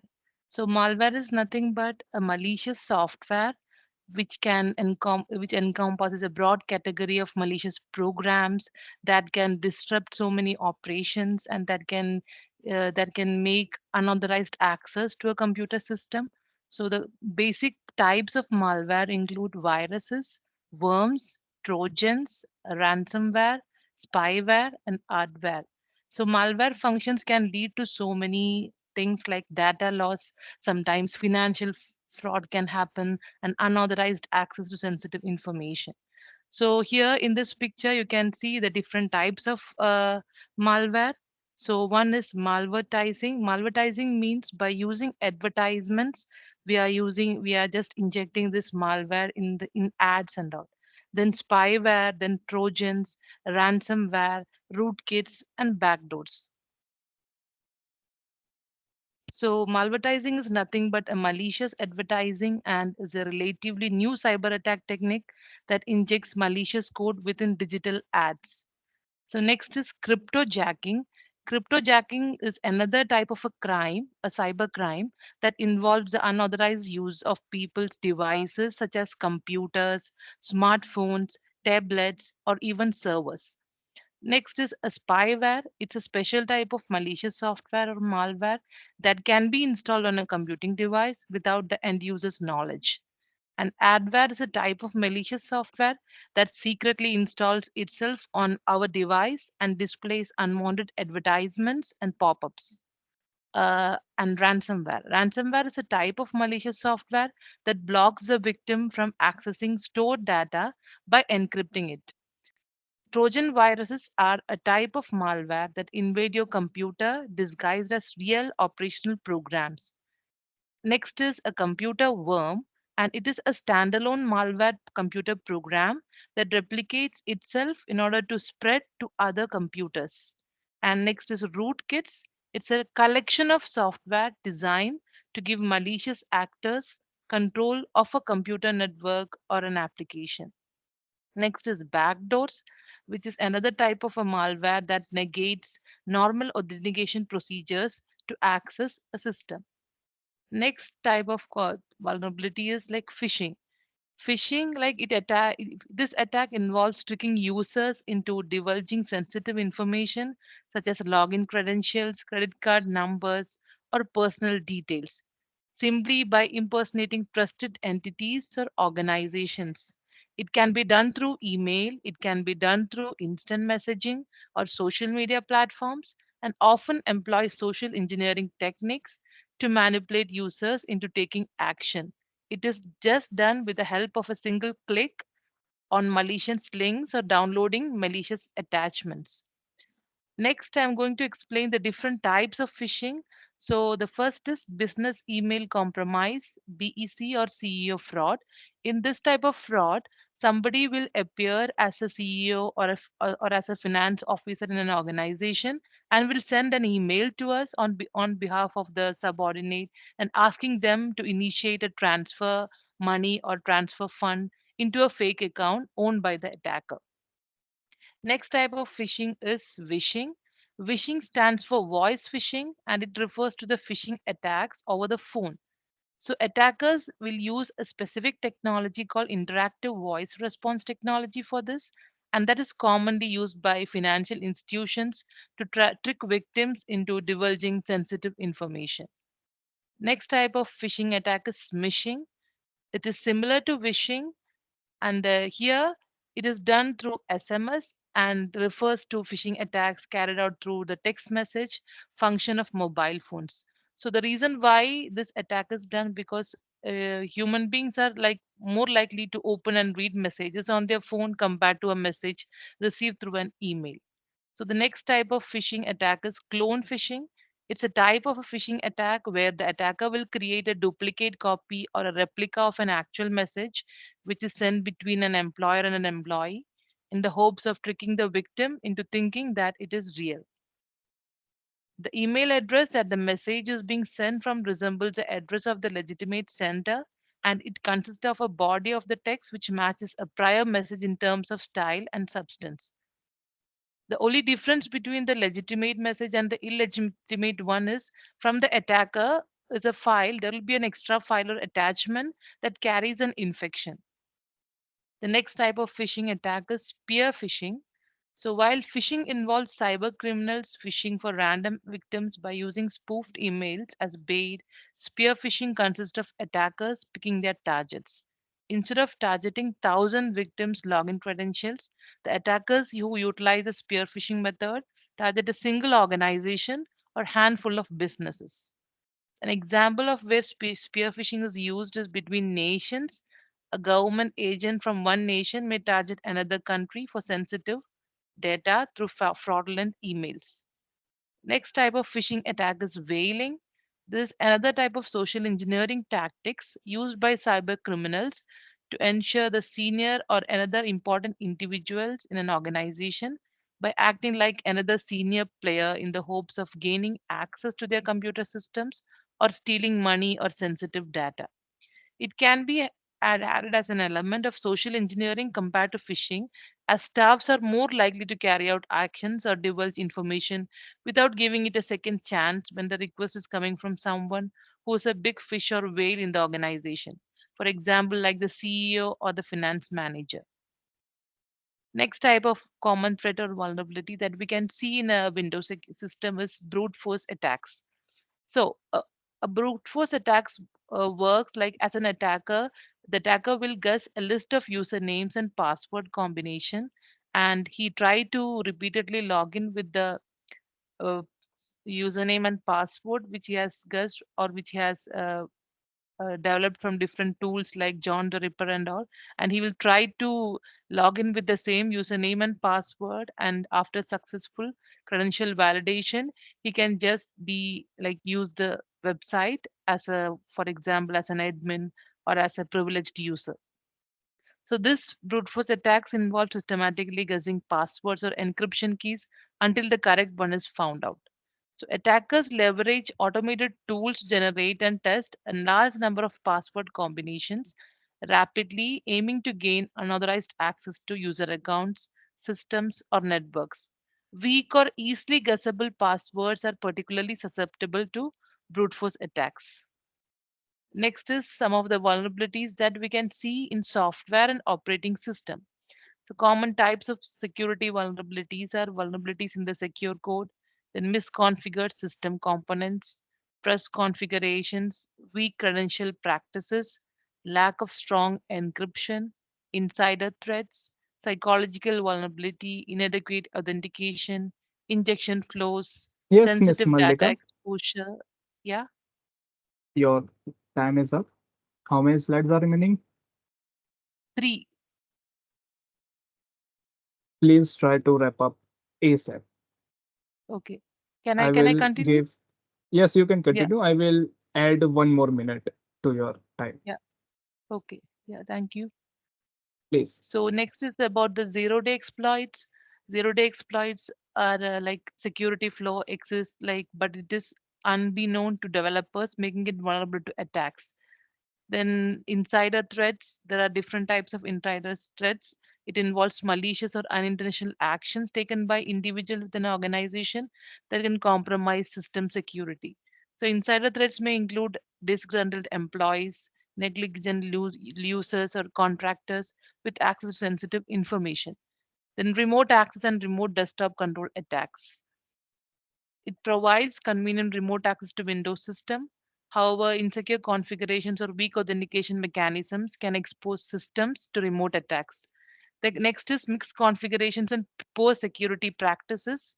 And misconfigured just weak security settings, unnecessary services, ports, or left open, and lack of security updates can create opportunities for attackers to exploit vulnerabilities and compromise system security. Yeah. Are you finished? Yeah, conclusion. So, Okay. understanding all these common threats and vulnerabilities helps Windows users boost security, implement controls, conduct assessment, stay informed, educate users. So, also use updated antivirus software, apply patches promptly, and apply strong authentication. Thank you. Okay. Nice. Thank Yeah, you for your presentation, Miss Mallika. yeah. Our next speaker is Miss Nandini Seth. Are you in Yes, the sir. session? Yes, please. Yes, sir. You are audible. You may present your screen. Sir, is my screen visible? Yes, it is visible. Okay. You may So, start. good evening. Good evening. My name is Nandini Seth and I am an intern at Center for Cybersecurity Studies and Research. Today we will talk about Windows security overview. As we all know that Windows it is the most world's popular operating system, and it comes equipped with a robust and a multi-layered security framework designed to protect users and their data for a wide range of cyber threats. Now this comprehensive security system is built into a way of like protecting very core of the Windows ecosystem, leverages and some cutting edge of technologies and smart policies that ensure that your digital experience remains safe and secure. Moving further to the slide, these are some common security threats. Coming to the first security threat, that is the malware. Now viruses, worms and other malicious software comes under the category for malware. uh, that these can infiltrate your system and compromise on your data privacy and system performance. Coming to the another type of security threat, that is the phishing attack. Now fraudulent emails and websites to are designed in such a manner that they steal your data and misuse it for their own purpose. For example, your login credentials through deceptive communication often disguised as legitimate resources may be prone to phishing attacks. Third comes the ransomware attack. Now, it is a type of malware only, but malware that encrypts your files and holds them for ransom. Now, as I told you earlier also that they may demand some ransom for holding your data, or they may ask for amount of money for in payment to the exchange with decryption key to restore your access data. This comes under the ransomware attack. The another kind of attack is the unauthorized access. Now, attempt by malicious actors to gain unauthorized access to gain on your system, to access your system, network, or data, or to data theft, system disruption, or other malicious activities, which they may use for their own deeds or fulfilling for their own personal use. Coming to the next slide. Now, Windows Defender. It is a type of defense action you designed by Windows to protect your data from stealing away your private data and making it more prone to, security, secure, secure use. So these are the features of Windows Defender. First is the real-time protection.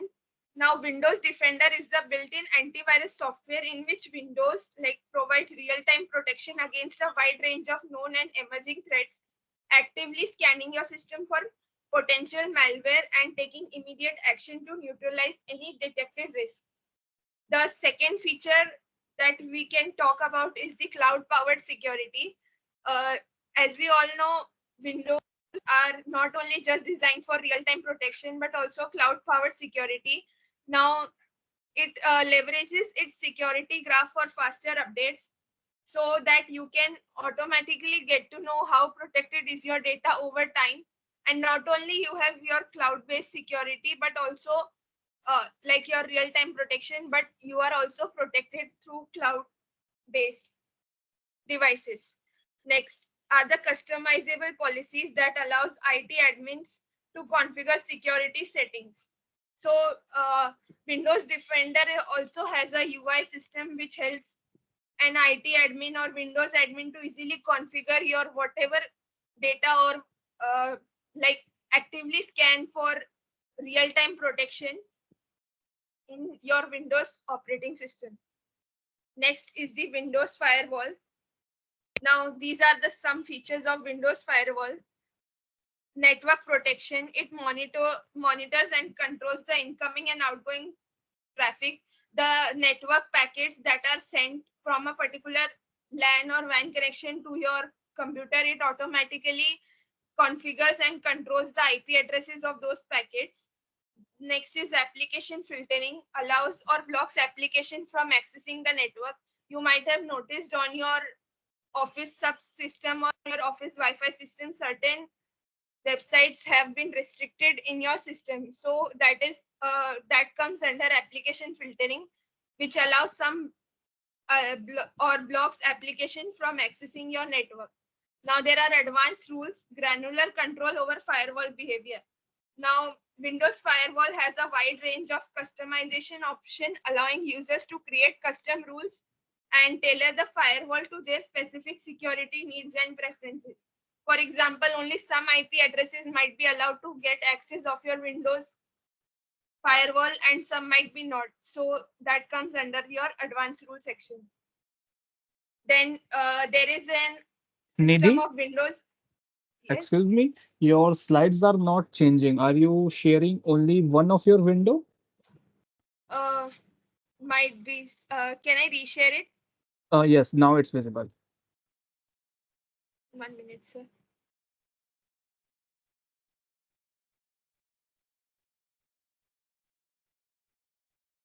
So now is it visible? Yes, yes, it is. So Windows Update Management. First of all, updates are automatically downloaded in the background. Unlike any other operating system, you don't need to update it manually. You just need to restart your computer or you need to click it before your work ends and automatically the update system gets over your updates are automatically downloaded on your operating system. The next is installation. installation of updates at regular times is important for managing and protecting your data in the device that you are using and the operating system of Windows. Third is manage. IT admins can centrally control the update deployment, and certain offices have, each office in each industry has their own requirement according to which they can manage their own Windows update management and edit the settings. Next is user account control. So user account control is something that is provided by Windows to, help prevent unauthorized changes to your system. Now, it's a type of security gatekeeper that helps or helps an administrator to gain certain credentials before certain actions are being performed. Now, these are some characteristics. First is the privilege elevation, prompt users to authenticate before performing sensitive actions. Now, they always ask for your credentials, whether any of the admin of user account control before any action is to be performed or done. Then least privilege. Now, UAC implements the principle of least privilege, like ensuring that users with the minimum level of permissions are required to perform their task. So, giving a least required of permission might sometimes, give barriers to performing some tasks. But with this feature of user account control, you can easily grant privileges to with the least permissions to automatically perform your task and get efficient. Then is the customization.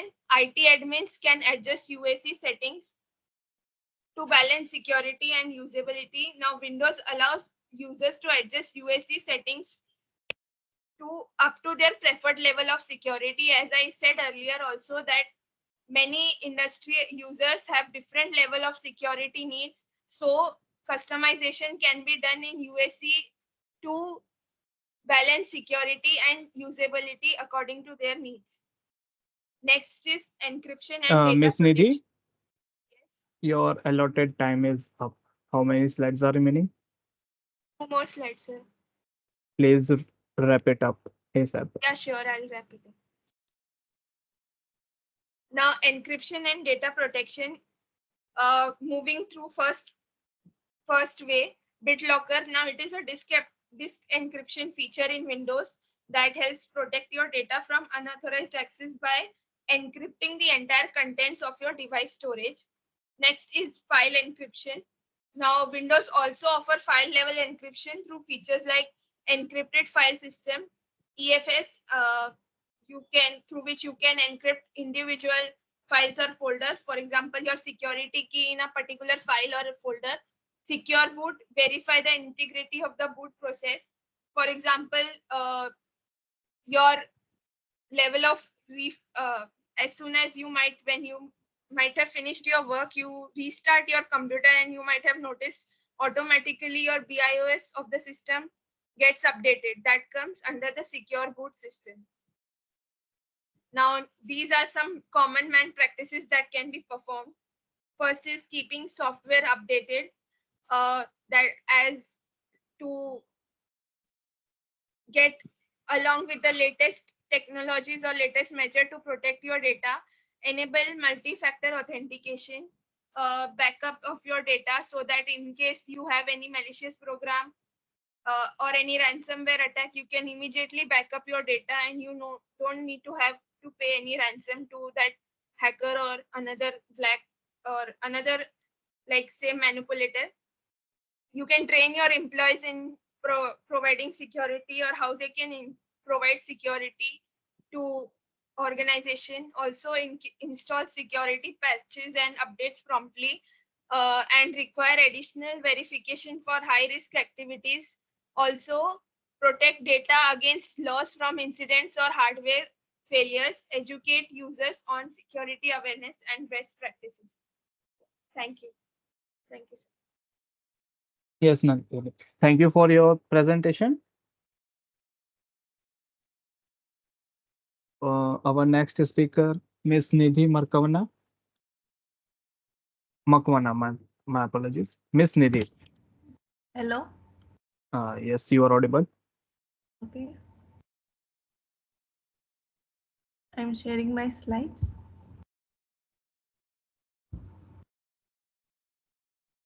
Visible? Yes, your slides are visible. You may start. Okay. My today's presentation topic is Mastering Windows Security. My name is Makwana Nidhi. I am from Gujarat. Currently Internet Center for Cybersecurity Studies and Research. Introduction to Windows Security. Windows security is nothing but we are protecting our Windows from unauthorized access, threats and viruses. Importance of Windows security.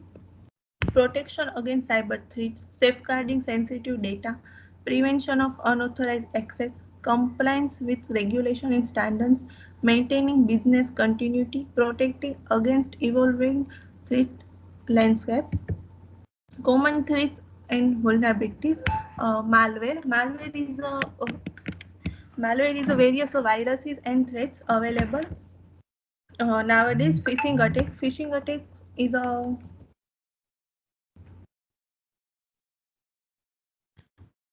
like someone sending a link which gain our unauthorized access or gaining our data from our device or after gaining unauthorized access. Brute force attack is a trying multiple attack to crack our password. Vulnerabilities in software and operating system. Insider threats, it's like in our organization there are one person which are doing unauthorized work or access our data is a unauthorized data are known as insider threats. Remote access and remote desktop protocol attack. Remote access is nothing but access others operating systems. Misconfiguration and poor security practices. Security features in Windows operating systems, protecting against cyber threats. Security features in Windows operating system. There are many security features nowadays available in our Windows operating systems. Protection against cyber threats, safeguarding our sensitive data, prevention of unauthorized access, compliance with regulation and standards, maintaining business continuity, protecting against evolving threats landscape. Our next topic is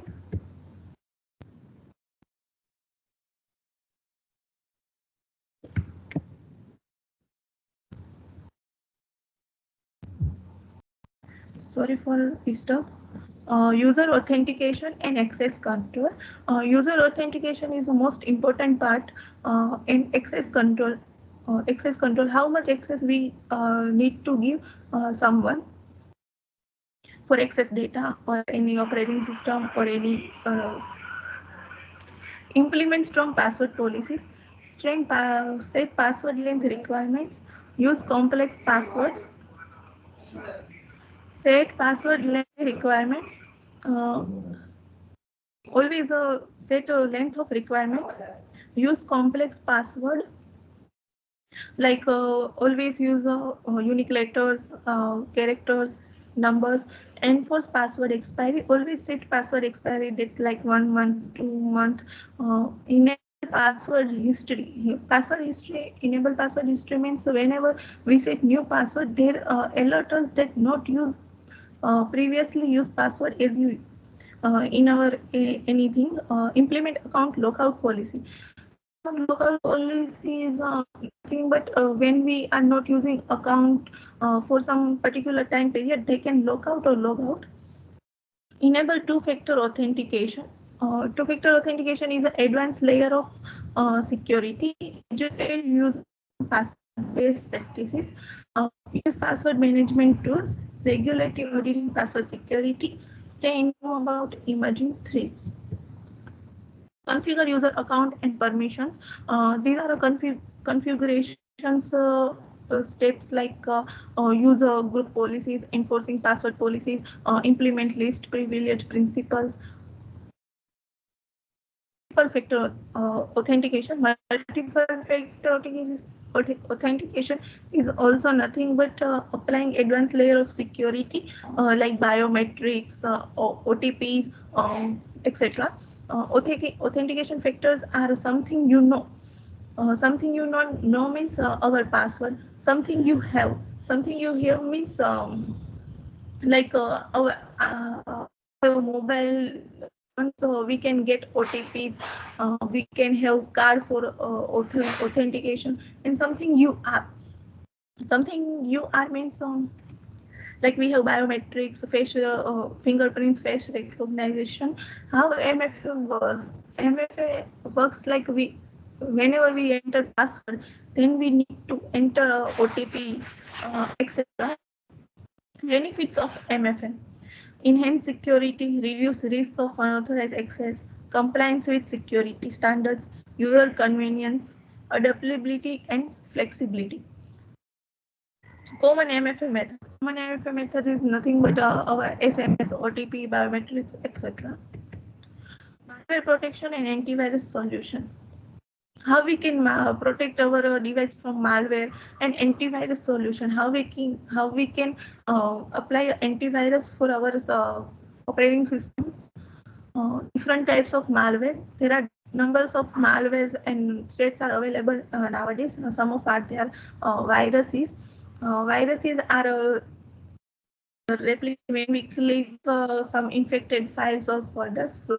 Worms are self-replicated. Whenever worms are getting in our operating system, they are automatically self-replicate. Trojans. Trojans is a Trojan horse.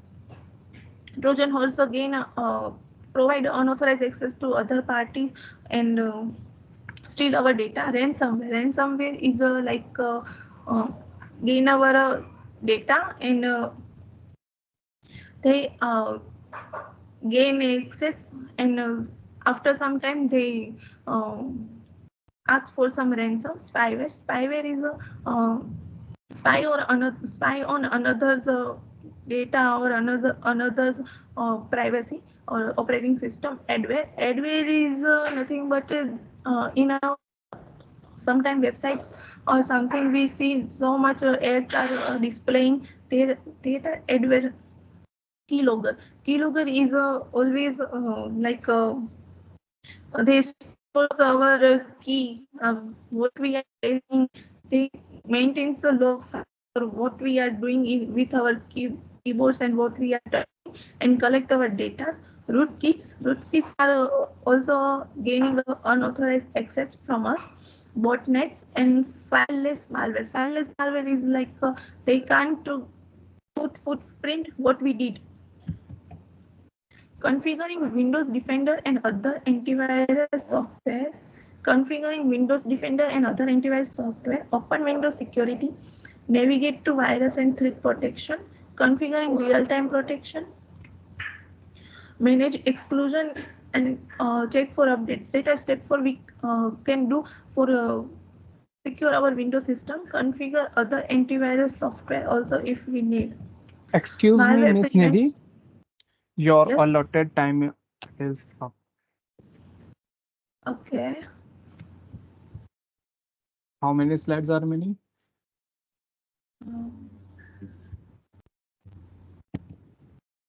I think there are yeah, quite a number of slides remaining. So thank you for your presentation, Miss Nidhi. Okay, thank you.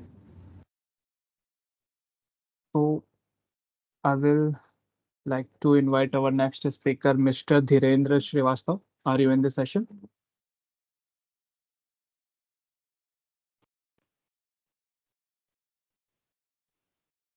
Mr. Dhirendra? No response. Moving ahead. Miss Jisha, are you in the session? Yes, I am here.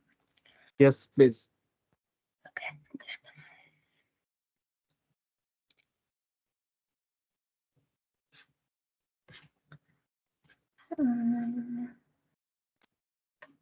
Just give me a second. Yeah.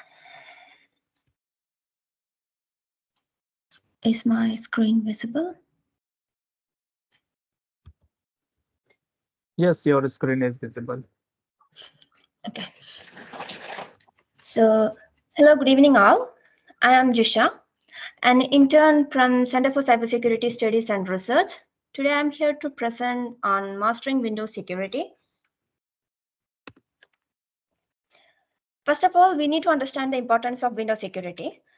In this interconnected digital world, Windows security is paramount importance. Let's explore why. To begin with, Windows security are prime target for the cyber criminals.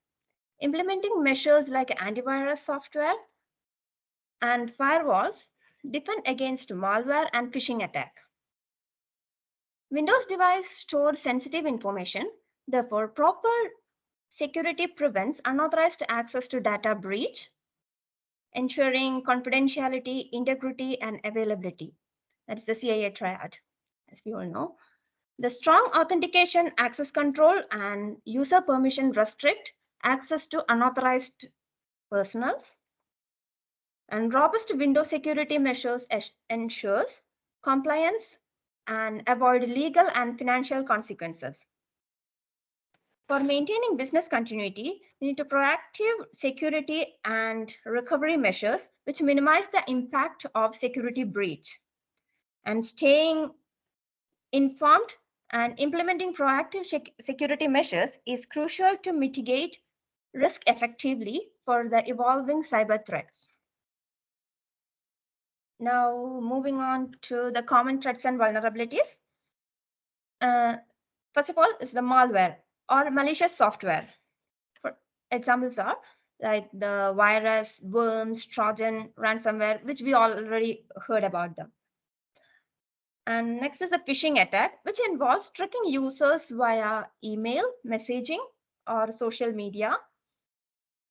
Messaging via social media, etc. And next is the brute force attack, involves guessing passwords or the encryption key. And the zero-day exploits are vulnerabilities in software or hardware which are unknown to the developers. And software and OS vulnerabilities, insider threat, RDP attack, RDP and misconfiguration and poor security practices are some other common threats and vulnerabilities. And Ms. some of Jisha, the your yes, slides are not changing. okay, you are not seeing the common threats and vulnerabilities. No. Oh, okay. Are you perhaps only sharing one of your window? No. Please reshare your screen. What about Yeah, now? it's visible now. Okay, so if I'm putting it into the slide show, I think it's not coming. Now, are you able to see the security features and Yes, yes. Windows operating You may system? start again. Okay, thank you. So now we will move on to the security features in the Windows operating system. And the Windows operating system offers robust built-in security features, which is crucial for safeguarding against diverse threats and vulnerabilities. Some of the key features are user account control, Windows Defender antivirus, Windows Firewall, BitLocker drive encryption, Windows Update, Windows Defender Firewall and Advanced Security, Device Guard and Credential Guard, and App Locker.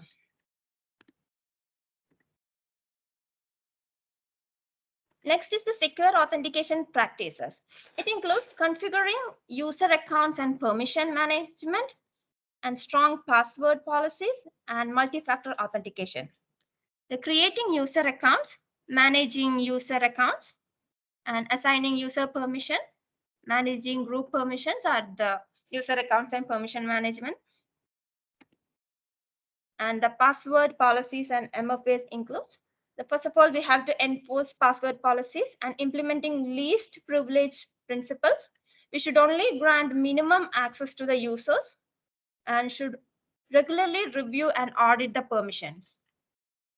And the MFA or multi-factor authentication enhances authentication by requiring multiple verification factors beyond password. Benefits are enhanced security, reduced risk of unauthorized access, user convenience, and adaptability. Now we'll move on to the understanding the types of malwares. Here is a list of malwares. First one is the viruses. Viruses are attached to legitimate files and replicates when executed. Whereas the worms are self-replicating and spread across network without any human intervention. Trojans are disguised as legitimate software which perform malicious activities. And the ransomware files. Excuse me, Mr. Dhirendra, please mute yourself. Yes, sir. Hello. Hello. You are. Hello, sir. I'm audible. You are audible, but please mute yourself. This is not your turn. Yes, Miss Jisha, please. Okay, thank you. Ransomware encrypts files and demand payment for the decryption. And some other types of malwares are adware, spyware, keyloggers, rootkits, botnet, fileless malwares. And next, we will move to the effective configuration of antivirus software. Either we can configure the Windows Defender or the other antivirus software. We just need to follow these steps. And next we will move on to the best practices for malware prevention and removal. For the malware prevention, you need to use the antivirus software and keep software updated. You need to exercise caution online and enable firewall protection. And be cautious about the email attachment. We may get phishing attack or so we have to be very careful about that. And we should use the strong password with multiple and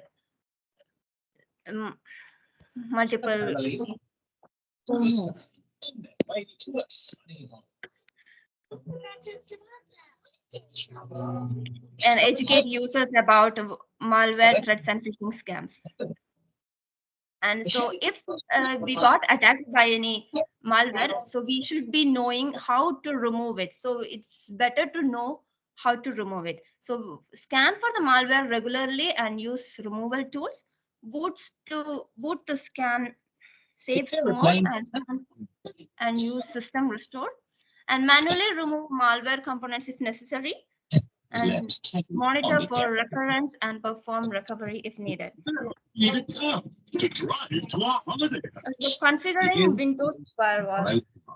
For configuring Windows firewall, we can access Windows firewall settings and configure the firewall rules and advanced firewall settings, which Let me handle this. now we will move on to the inbound and outbound traffic rules. Excuse me again. Whoever this is, please. Just a second, Miss Jisha. I will provide.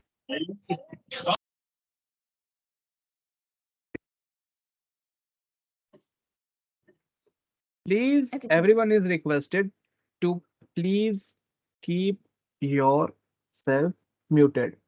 Otherwise, I will just have to note down your associate membership ID and there would be appropriate actions taken against you. Please keep in mind. Do not unmute yourself unless specified by any of the team leads or the admin himself. Please, Ms. Jisha, you may unmute yourself and continue again. So understanding inbound and outbound traffic rules. Inbound traffic rules regulate incoming network traffic and controls access to services and applications, whereas the outbound traffic rules govern outgoing network traffic and enforce security policies for outbound connections. And the considerations are security, compliance, monitoring, and update. Moving on to the securing network connection for the wired and wireless network. Wired network connection use Ethernet encryption and segment to protect data and implement access control and monitor network traffic, and also by regularly updating fireware and software. And for the wireless network enables WPA3 encryption and use strong passwords and disabled the SSID broadcasting, and it's implemented the MAC address filtering. And the best practices of physical security, we have to educate the users, monitoring and updating. And the best practices for data security is to implement the BitLocker drive encryption and encrypting files and folders using EFS, securing sensitive data and data on removable devices. And importance for software update and patch management. First of all, we have to address the known vulnerabilities promptly to mitigate the exploration risk, regularly update, protect against malware and phishing attack, prevention of data breach by patching software vulnerabilities, bug fixing, maintaining compliance, safeguarding, and customer trust are some of the things which we have to follow. Thank you. Thank you for your presentation, Ms. Jisha. Thank you. Yeah. Mr. Dhiren? Yes, sir. I am audible. Yes, you are audible. Please. Good evening, sir. Good evening, everyone. I am Dhiren Srivastava, pursuing PG Diploma in Cybersecurity from UP CIFS Lucknow. I am sharing my screen.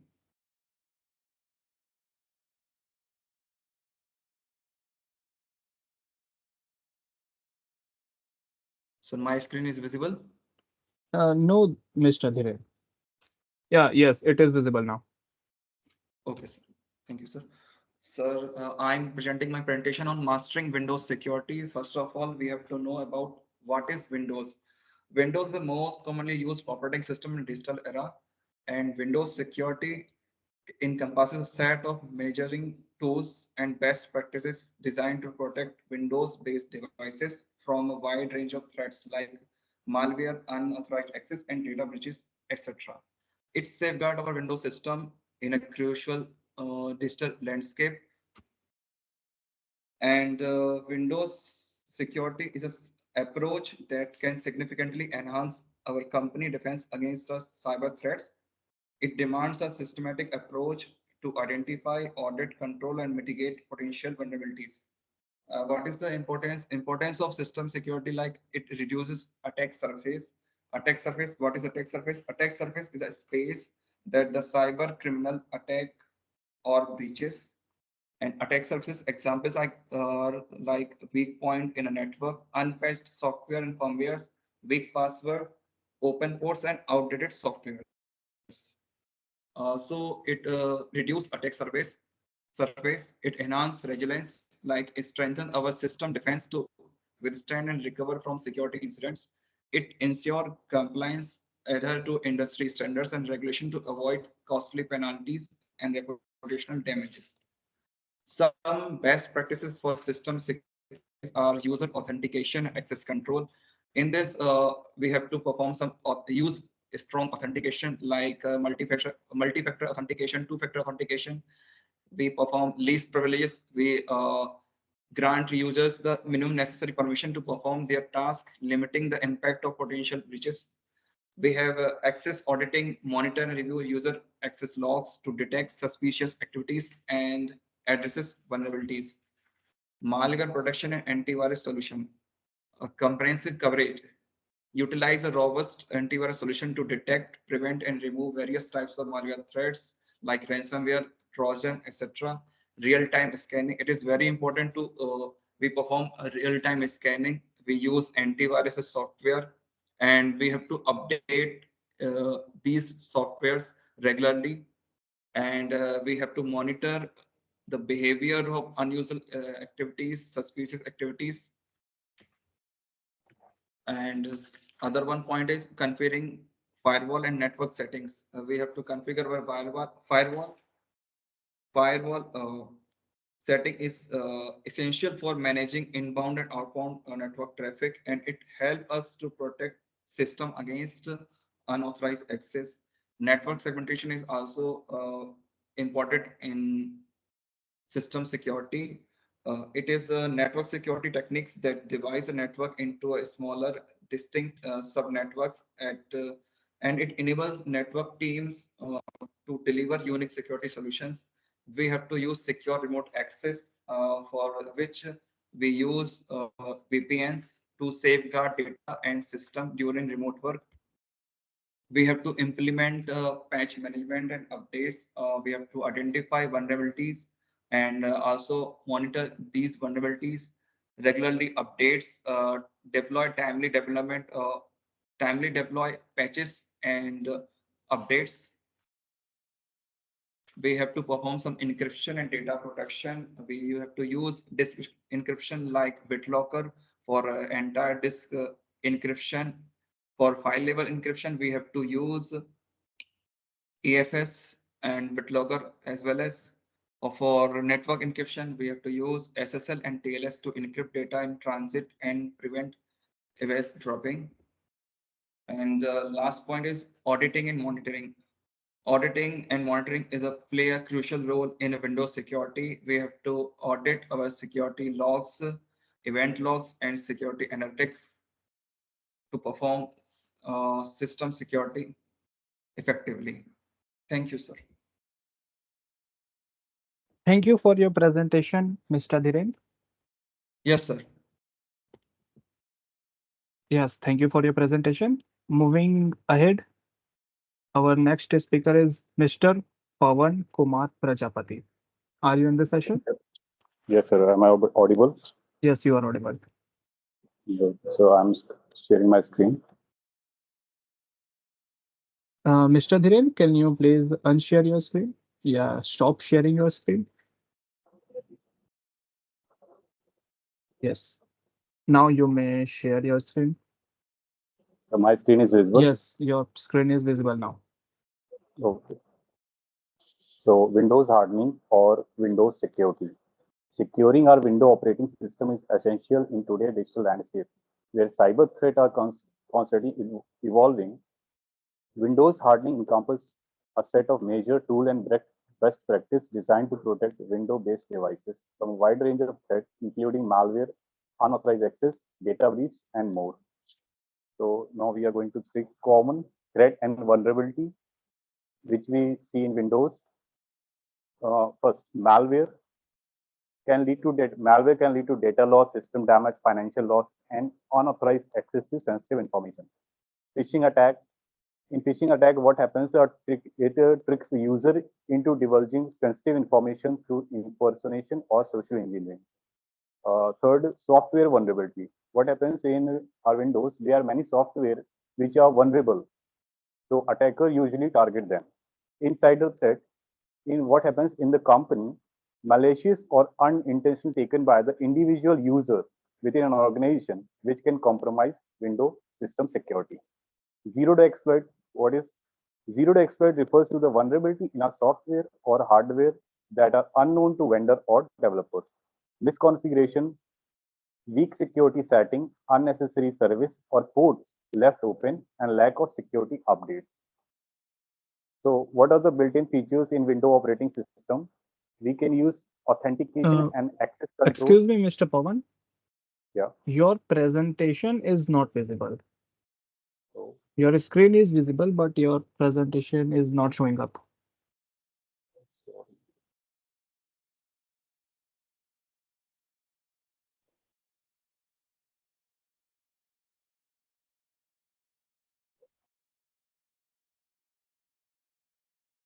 so now is it I still can't see your presentation. Can you reshare your screen? okay.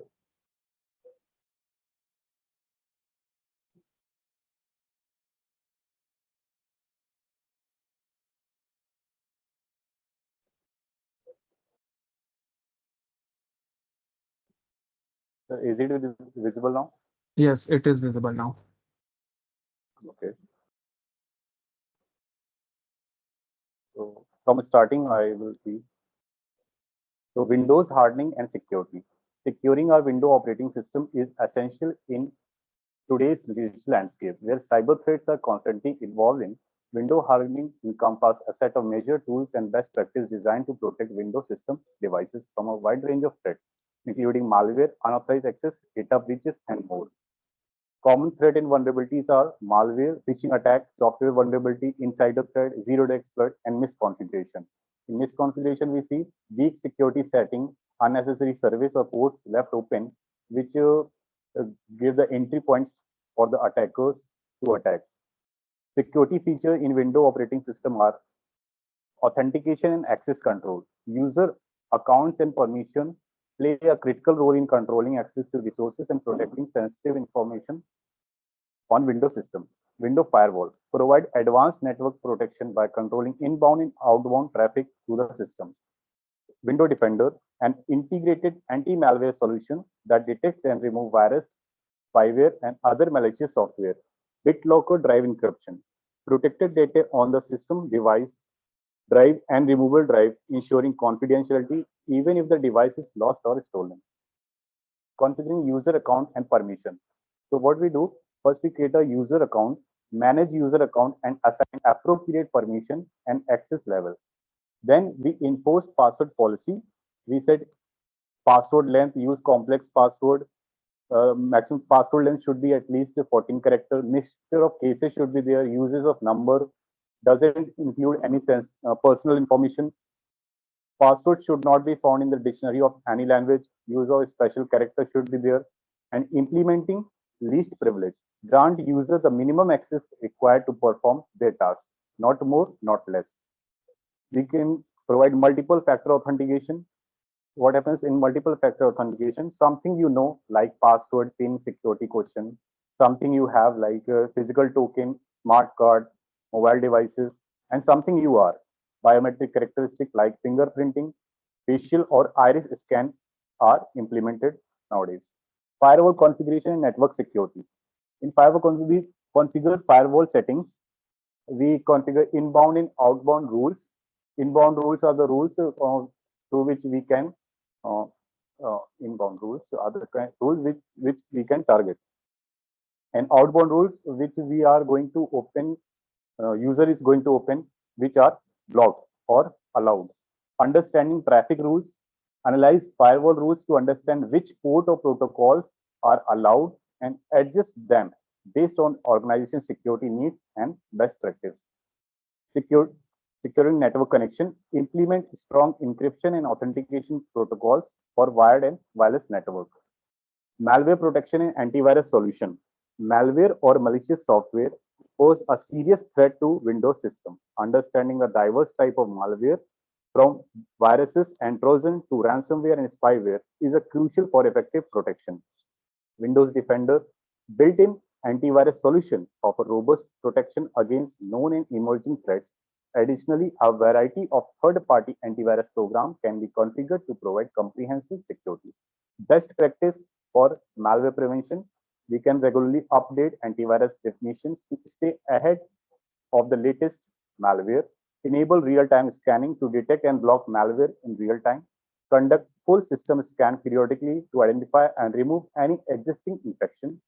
We can use a strong password and educate users within an organization. Data encryption and file system security.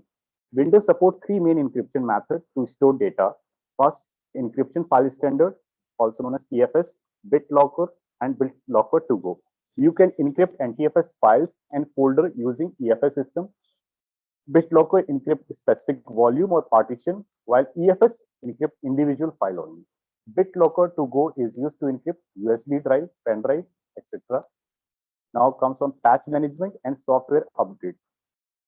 Vulnerability patching, update address known vulnerability and security risks. Cyber threat protection, patches help mitigate the risks of cyber attack and data protection, data breach, improve stability and performance, update, fix bugs, and optimize system performance. Auditing and monitoring. Monitoring system log, or auditing user activity, Windows Security Center. Regularly review system event log to detect suspicious activity, security incident, and potential vulnerability on your Windows system.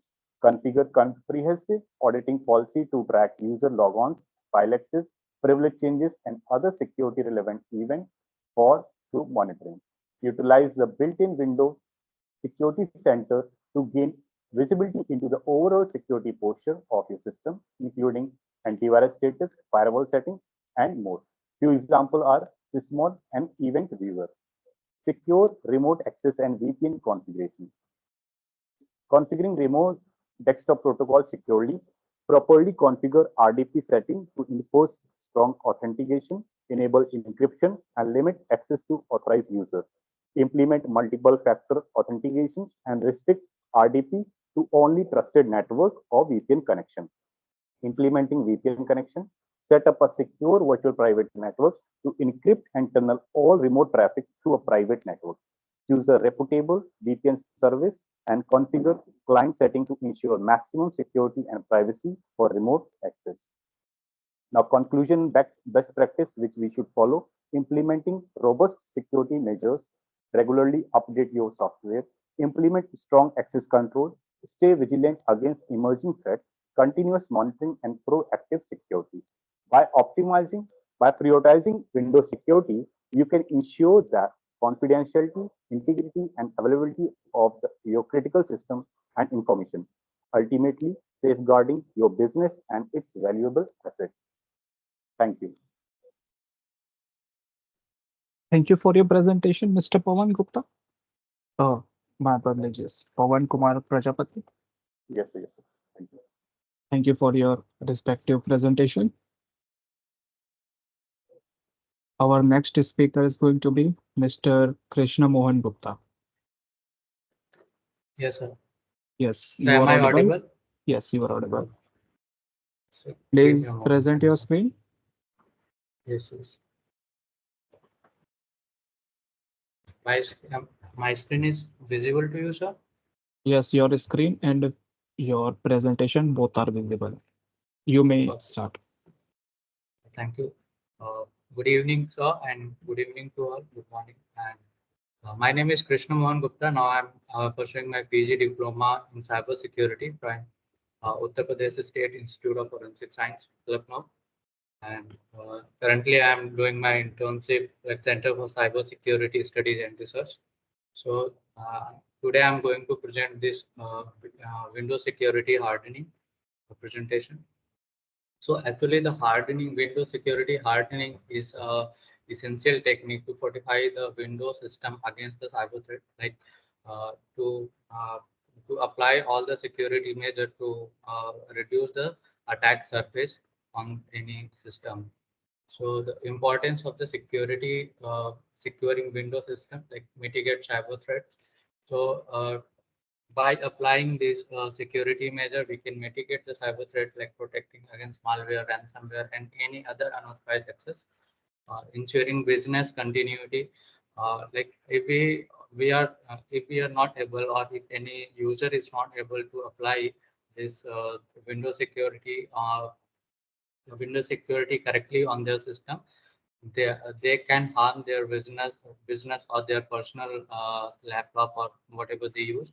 So this is very useful to apply this Windows security system to safeguard their critical data and maintain operational resilience and comply with the reputations to meet with the industry standards and legal reputation. So if we fail to apply this security system, then we need to like we have to do compliances with the legal requirement. If any data breaches from the any company side, they find a large or huge amount of penalty. So the company resiliences is PCI and IS2 ISC standards. So maintain reputation. So for maintaining the reputation, this is very necessary to secure their Windows system. So fundamental of the security principle, implement the principle of least privileges to restrict user application. Like we can implement the least privileges principle. Like if a person need whatever the need for the privilege, whatever any user need privileges, we can only provide that much amount of the privileges to that particular user. and adopt the defense in depth strategy by layering multiple security control to mitigate risk. Like we can adopt multi-factor authentication and all, regularly review and update security policy.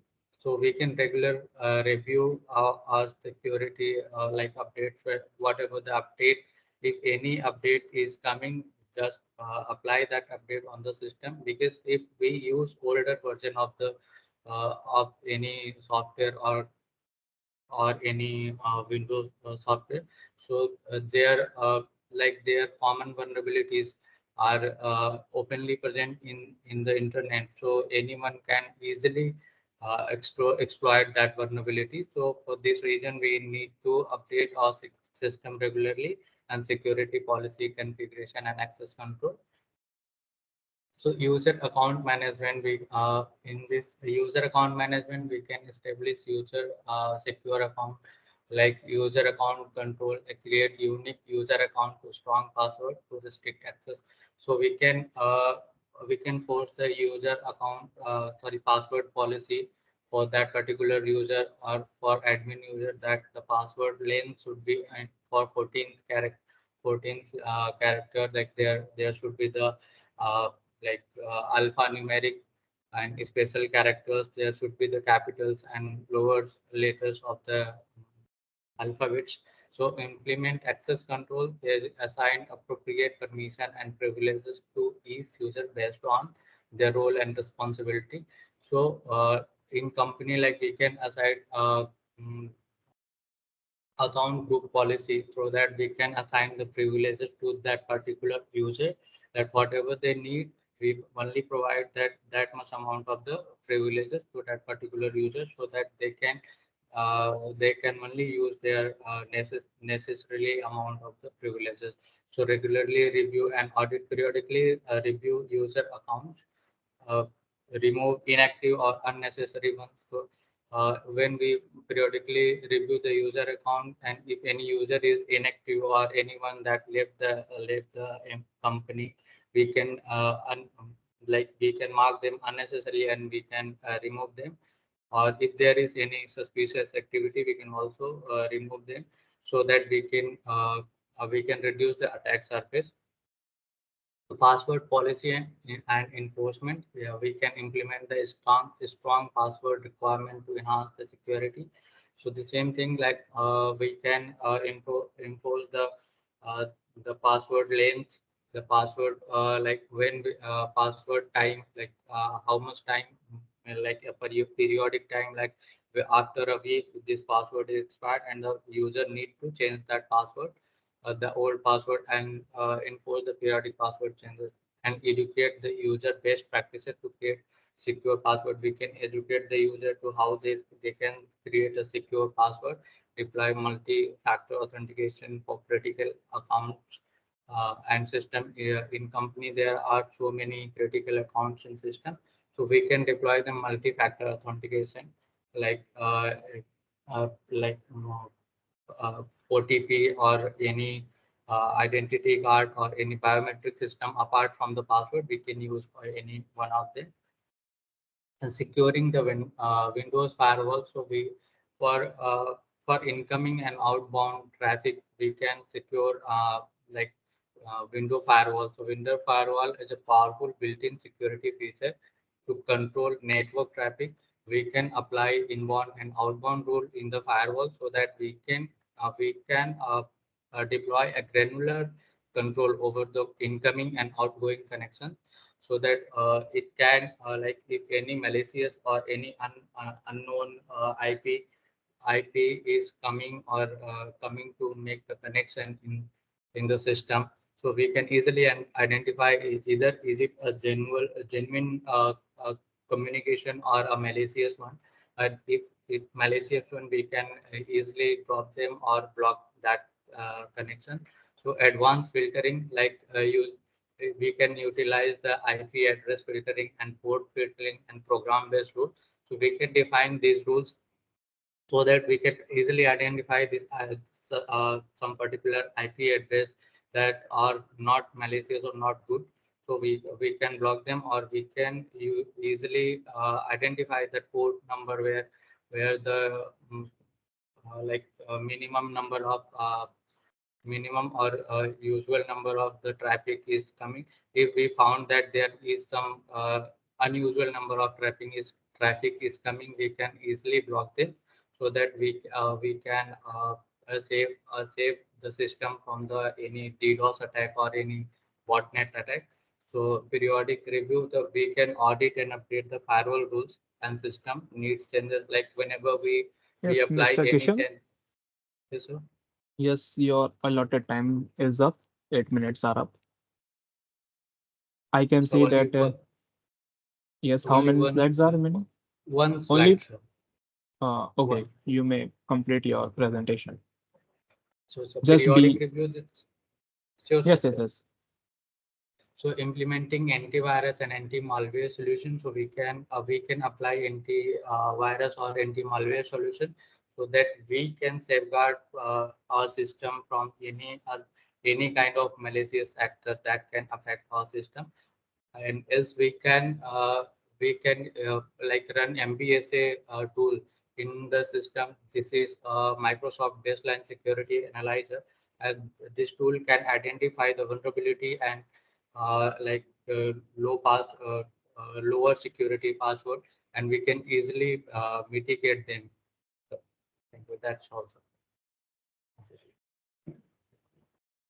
Yes, Mr. Kishan. Thank you for your respective presentation. Thank you, sir. Now I would like to invite our last presenter in the list that I shared within the group itself, Mr. Frederick.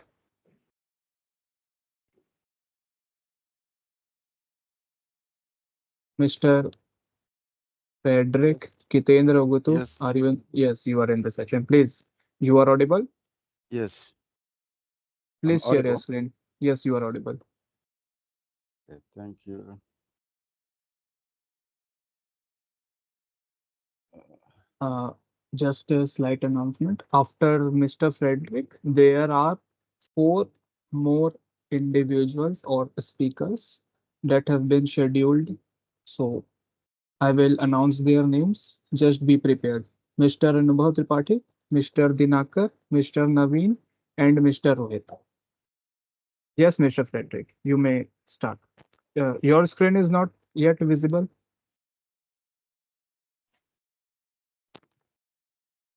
Let me put it up. Okay.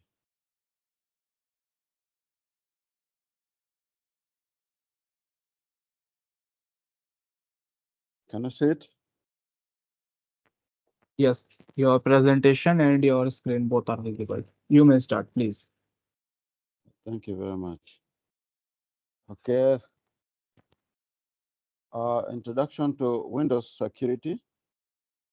Windows security refers to the measures taken to protect systems running Windows operating system for unauthorized access and malicious attacks and data breaches.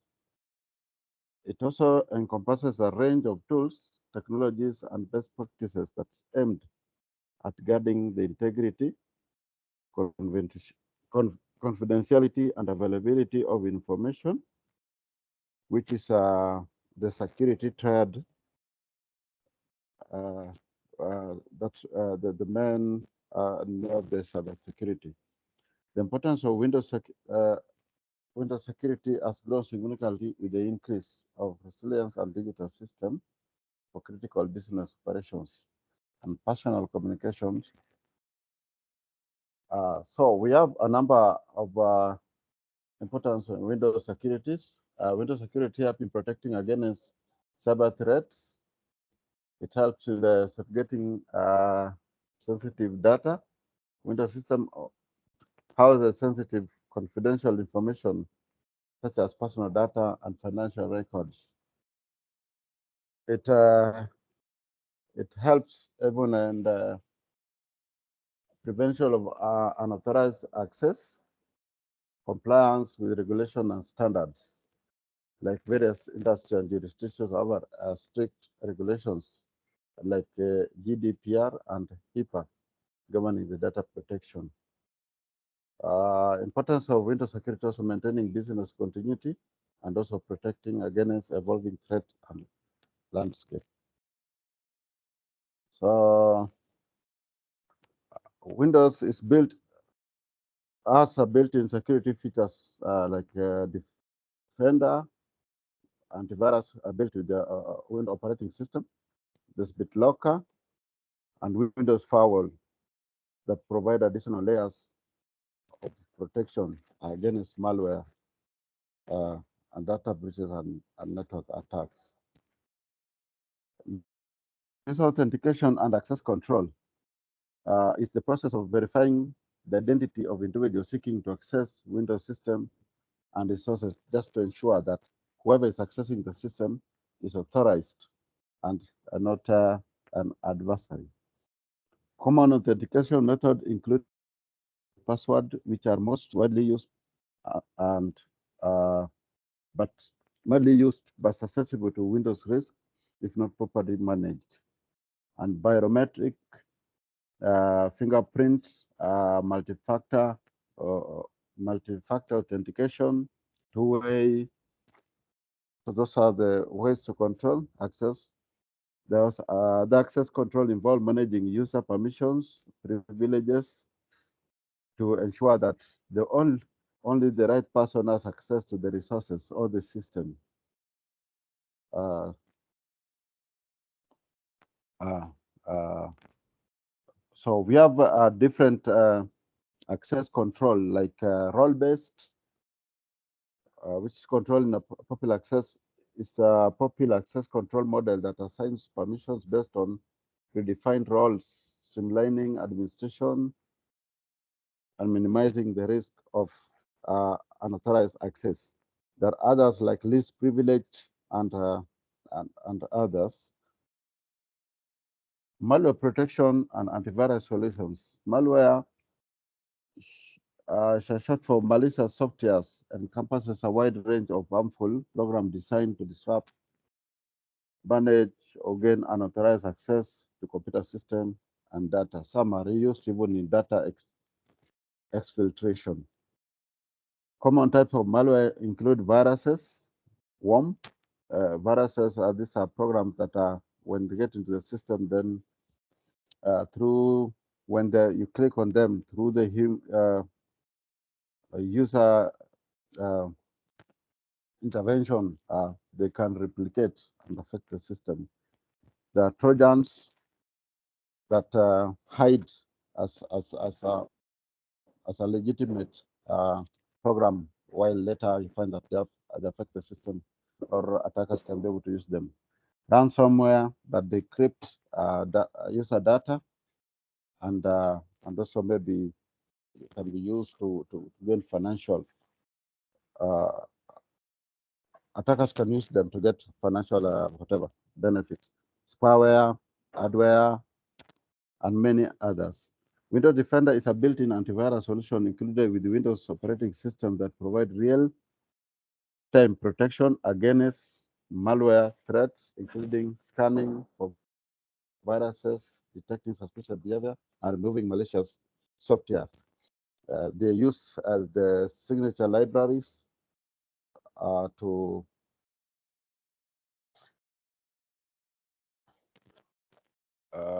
then we continue to third-party antivirus solutions like Kaspersky, Node 32, and the rest, which add additional features and capability beyond those provided by the Windows Defender, such as advanced threat detection, algorithm behavior-based analysis, centralized management, something like that. Firewall configuration and network security. A firewall is a network security device or software that monitor and control incoming and outgoing network traffic based on predetermined security rules. Firewalls are built. The built-in firewalls, including the Windows operating system, if you leave alone the one that's installed at get at the network point. Network segmentation. Some security features of the file is the network segmentation that involve dividing a network into smaller isolated subnetworks to reduce the scope of potential security breaches and limit the propagation of threats, or they reduce the attack surface of the network. We have also intrusion detection and prevention system as a part of Windows security that monitor network traffic for signs of suspicious activity or known attacks patterns that take automated actions. Nowadays, we have even the XDR, extensible detection threat, that use artificial intelligence to detect to protect the system and can be able to respond to threats. On data encryption and file system, data encryption is the process of converting plain text data into ciphertext using cryptographic algorithm and keys to protect it from unauthorized access or interception. BitLocker is a built-in Windows feature that's included in the operating system.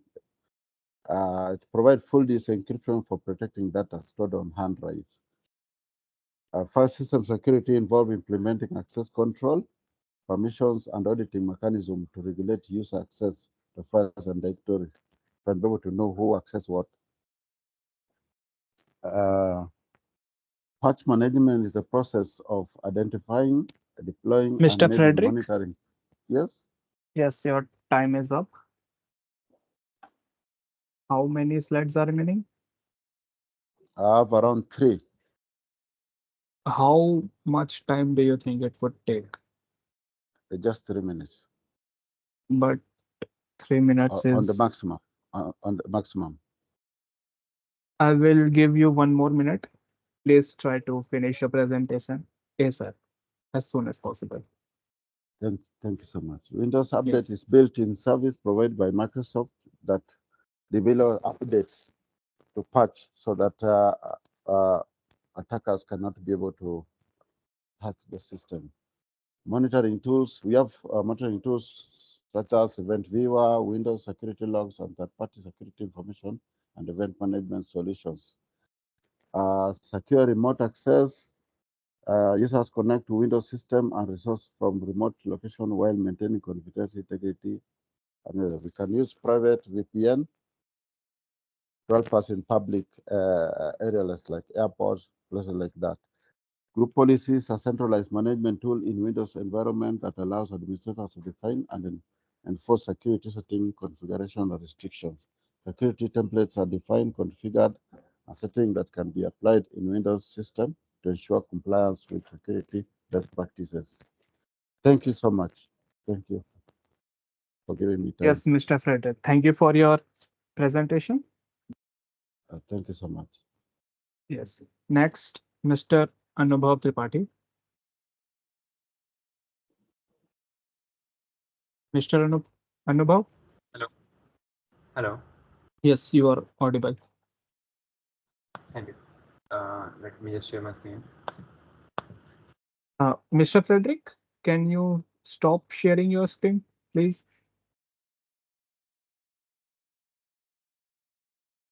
Yes, thanks. Yes, Mr. Anubhav.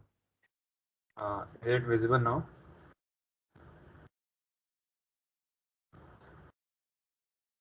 Hello. Is it visible? Yes, it is visible now. Okay. You may start. So good evening, ladies and gentlemen. It is a pleasure opportunity to have speak in front of you. My name is Anubhav, and I'm currently pursuing a degree in artificial intelligence and machine learning.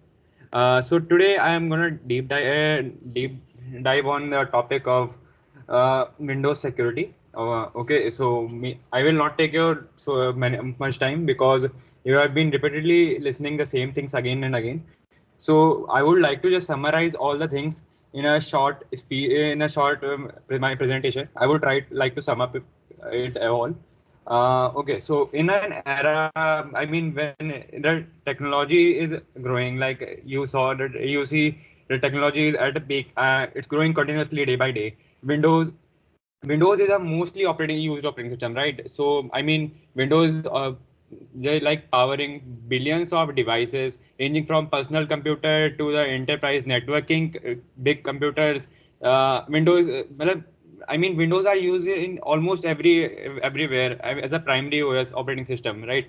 So Windows is also so that give an opportunity to the people who make threats, or I mean, they have bad mindset, so they gave it a primary target for, I mean, for the cyber threats. So so these system became, I mean, these systems paramount for safeguard. These system became paramount for the safeguarding sensitive data, critical infrastructures, financial transactions, and even national security interests. Right. So let us begin by the understanding the importance of Windows security. What's the importance? The sheer so let's start about it. So the sheer volume of personal and sensitive information stored on Windows system make them an attractive target for cyber criminal, right? From personal banking details to the corporate trade secrets, stakes are high, or the consequence of the security breach can be devastating. Moreover, compromised Windows system can serve as a foothold for attackers, right? To launch further attacks and propagate malwares or engage in espionage, amplifying the risk, right? So these are the things like let's talk about one by one, like protection about cyber threat, protection against cyber threats. And so you must need you will also need a software, antivirus software, firewall to just protect yourself against the cyber threats, right? Sensitive data, you need to safeguard your sensitive data. Of course, you will not like to just show it to anyone else living in any other country, or just seeing your data. You won't like to. I mean, in general life also, if you talk about, no one like interrupt in your life, in your personal life, or something like that, right?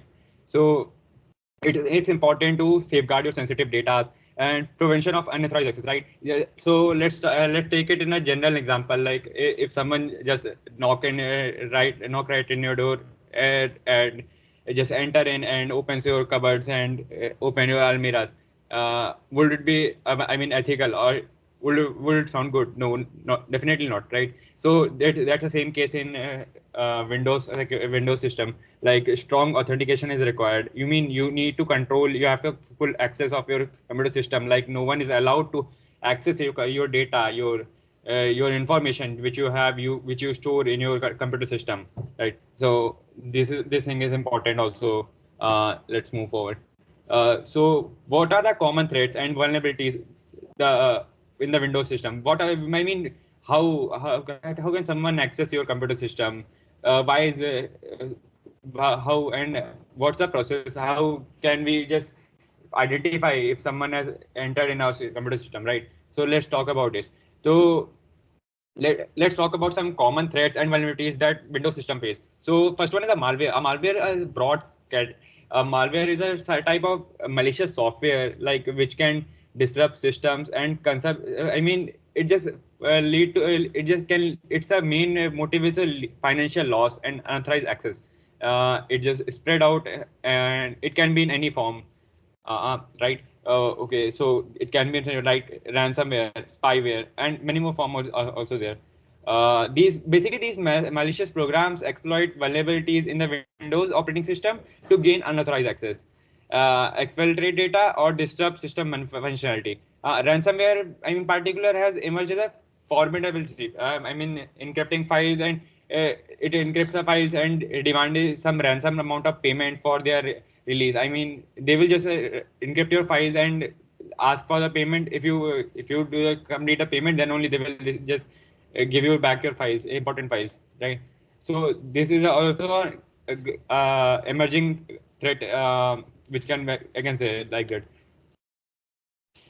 To to mitigate this threat, I mean, Microsoft has integrated a range of security features in Windows.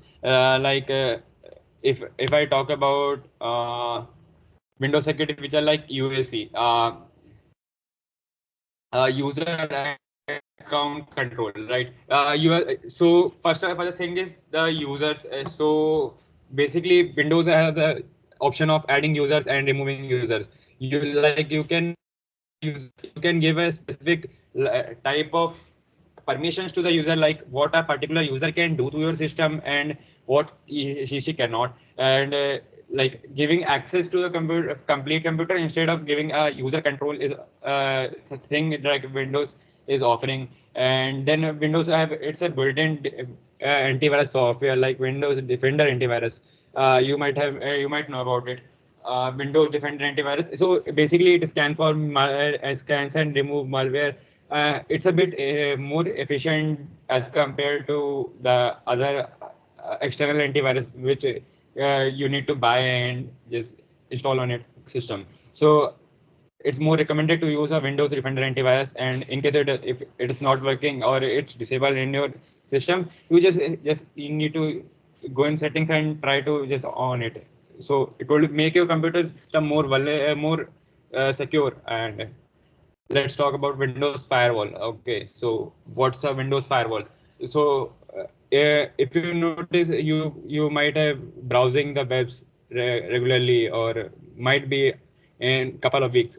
So basically, Windows what Windows Firewall does is it monitors the network traffic where you were visiting, and if someone trying to access from outside, trying to take some unauthorized access by installing uh, some bad software, some not a bad quality software. So it just blocks access, and it just blocks the communication and ensures a trust communication between user and Windows. All right.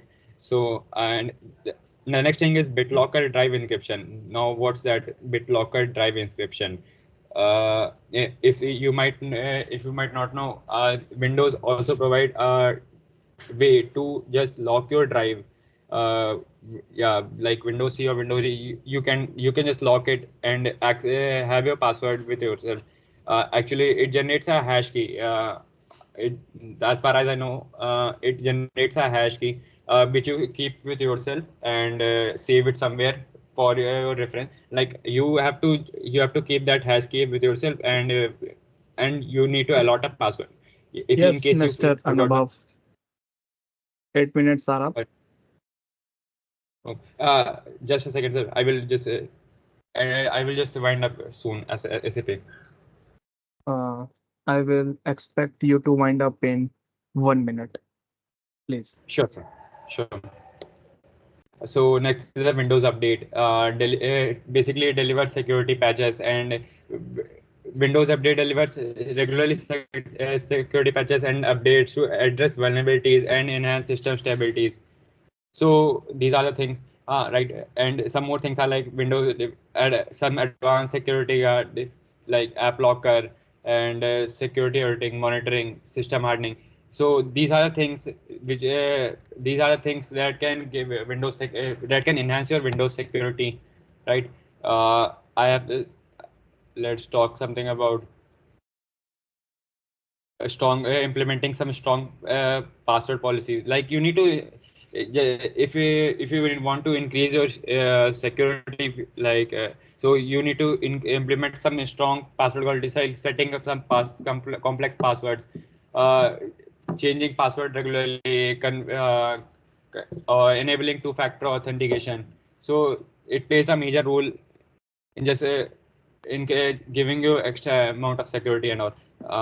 Like talking about multi-factor authentication. You the What is the multi-factor authentication? It's like something you know, something you have, like password pins. Pins are something that you know. And physical tokens, smart cards, mobile devices that you have, and biometrical like facial fingerprints. So these are some authentication factors that you can use on your devices, like to like enhance security, adaptability, and it reduces unauthorized access. It reduces all the common method. One common method is OTP, push notifications. So this all helps in increasing enhancing the security only. Uh, now let's talk about different type of Mr. malware. Anubhav, Yes, the extra time is up too. uh, I Okay, sir. think you still have quite a number of slides remaining, so we will move ahead with our next speaker. Thank you for your respective presentation. Thank you. Mr. Dinakar, please. Hello, sir. Can you hear me, sir? Yes, you are audible. Okay.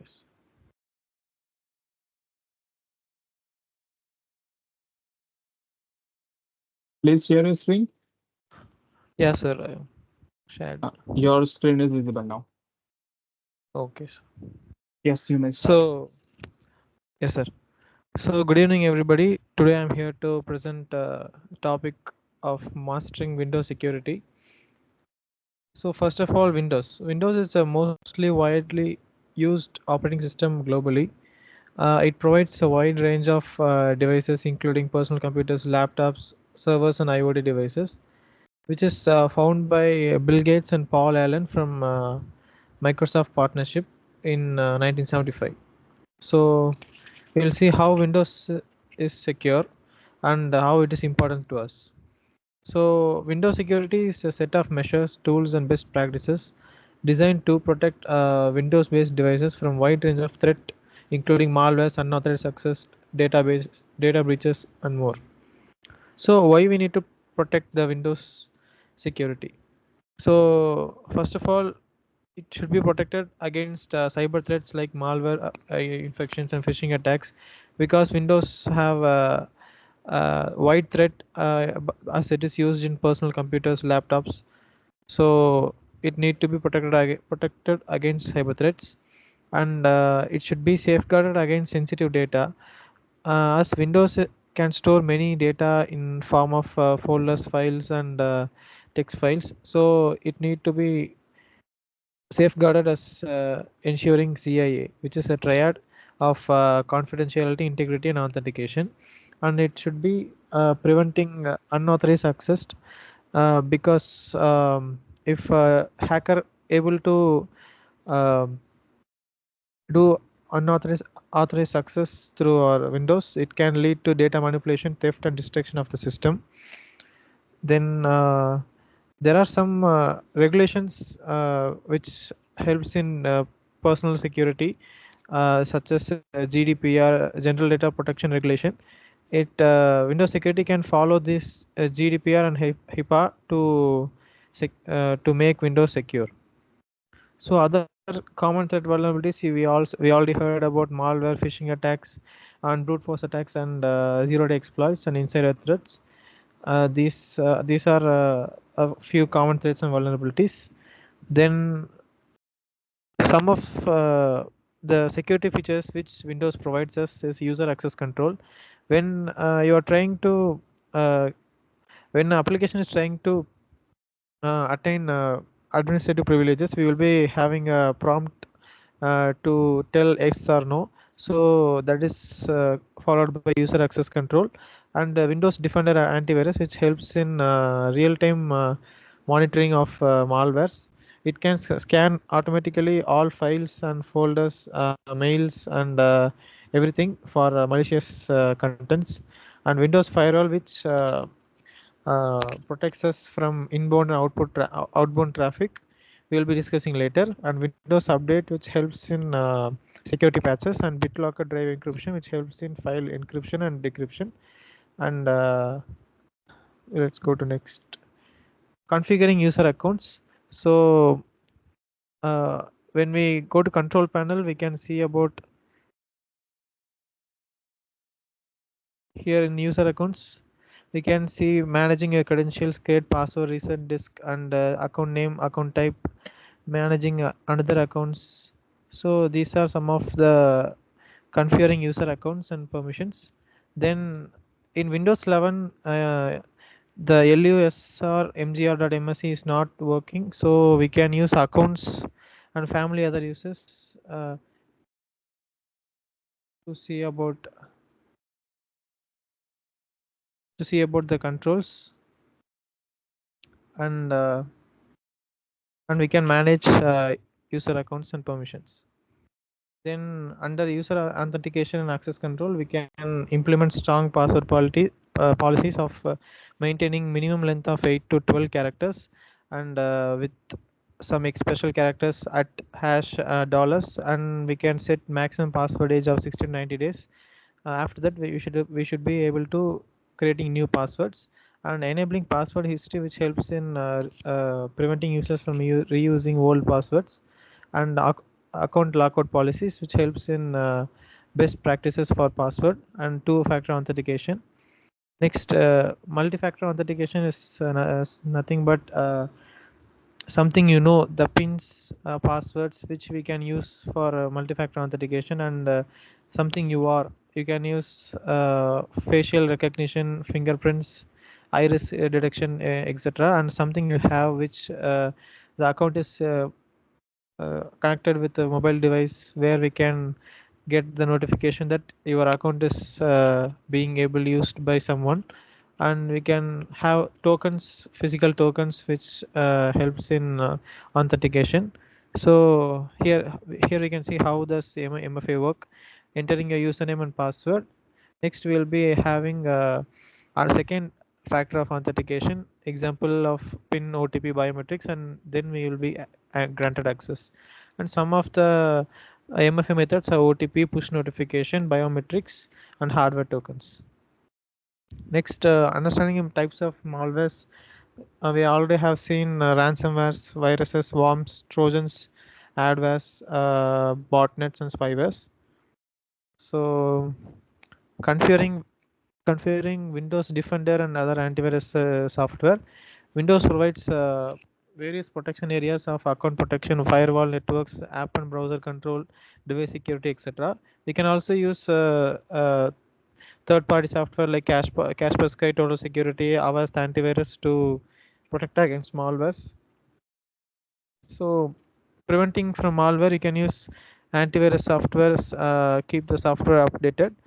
For removing, we can also use some boot into safe mode, system restore, and manually removing malwares. Then at last, we are coming for Windows firewall settings, where we can see inbound and outbound rules. Inbound rules which control incoming traffic to the system, specifying which connections to allow and block from external sources, and outbound rules which control outgoing network traffic from system, determining which connections are allowed and blocked to external networks. We can also specify source IP address, destination ports as some filters, and implementing BitLocker drive encryption, which is not available in Windows Home editions, which helps in encrypting local disks and files and folders, and EFS encrypting file system, which is a major encryption in data and file security system. Here we can see how we can encrypt using Windows.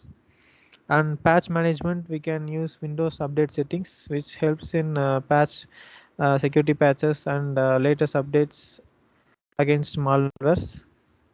And auditing, here we can see about application logs, security logs, and system logs, which are helps in Windows forensics. We can see about how the system is attacked, and how we can trace the hacker. Then here are some conferring or auditing policies for tracking user activity. Thank you for giving this wonderful opportunity. Thank you, sir. Yes, Mr. Dinaka, thank you for your respective presentation. Sir, thank you. Moving forward with our last two speakers, Mr. Naveen China. Mr. Naveen?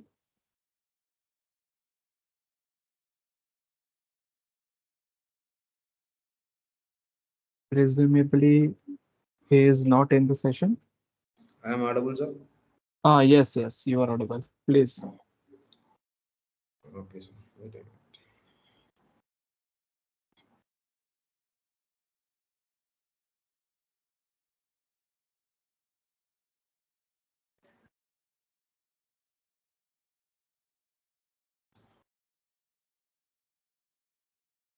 Please present your screen, Mr. Naveen. Okay, okay. Is my PPT visible, sir? Yes, it is visible. You may start. Okay, I am Naveen. Just recently graduated, and I have completed cybersecurity expert in Simpliland, and I am working as an intern in cybersecurity in Center for Cybersecurity Studies and Research. And today I am going to present my presentation about Windows hardening. Uh, a lot of people shared their shared their experience about Windows hardening in the theoretical manner, and I want to show how we can harden the Windows system in practical manner. So, um,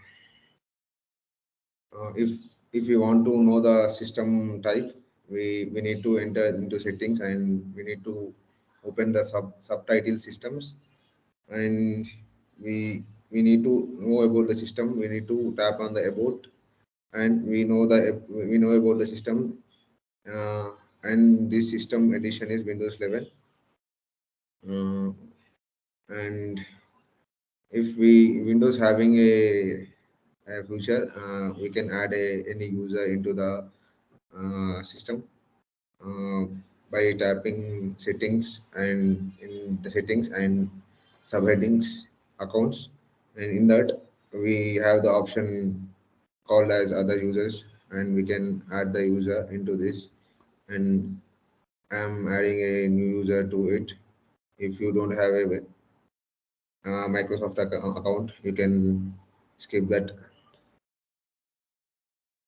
And if we need to, if we want to create a user without having a Microsoft account, we need to click on add a user without a Microsoft account, and clicking on that, we need to enter the name, any name. I am entering a name as user 2, and click on next. The account were created as user 2, and if you want to give privileges to admin privileges to it, we need to change it as administrator, and click on OK. The user to also having now the user to also having administrator privileges. uh, Windows having a feature like virus and threat protection. In this, we can scan our system. We can scan our system within 20 to 30 seconds. Now the system is uh, scanning for any threats which are in this system, and we can we, we can update our threat protection updates. If any signature is matched with a new thread in our system, it will give a notification, and it also protects from ransomware attack. We can also on firewall settings for domain networks and private networks and public networks.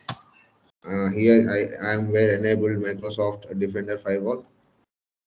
You can see for the domain network. For the private network also, I were on the Microsoft Defender firewall. For the public network, for this one also, I were Uh, enabled. Mr. Naveen, Sir, actually your screen is not visible. I think you are also sharing some another window. yeah.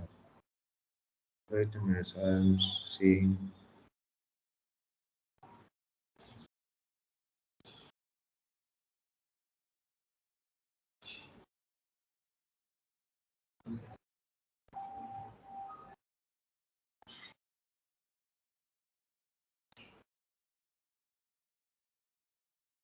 Please be quick. We are already past 3 hours and 15 minutes. Now is it visible, sir? All my screen is visible. Yes, your screen is visible. Yes, Okay. please. You have 4 minutes left. Okay. And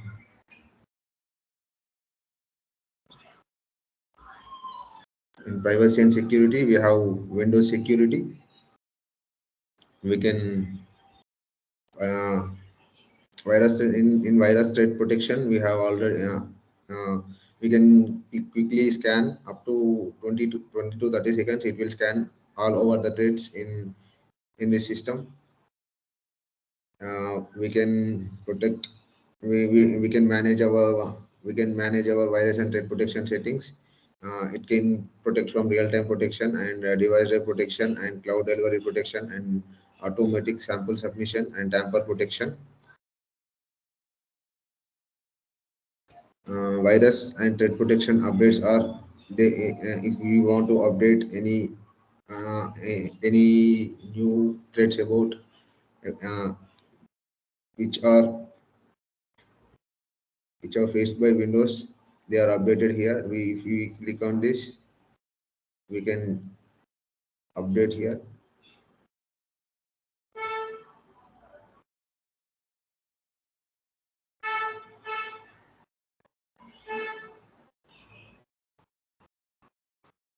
We can also enable firewall for our network protection. For the domain network also, I have enabled Microsoft Defender Firewall. And for the private network protection, I have enabled firewall for Microsoft Defender Firewall for this private network.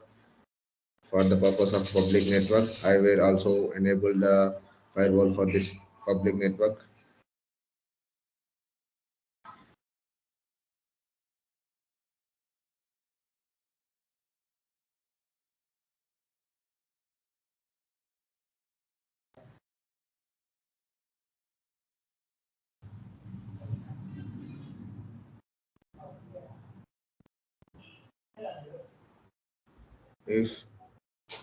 If we want to outbound firewall rules, we can add a rule. I am adding a new rule, and what type of rule would you like to create? It asking. I am the program application. I want to block an outgoing from my Chrome.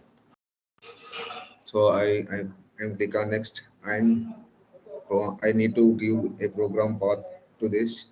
So I am browsing that path in my device.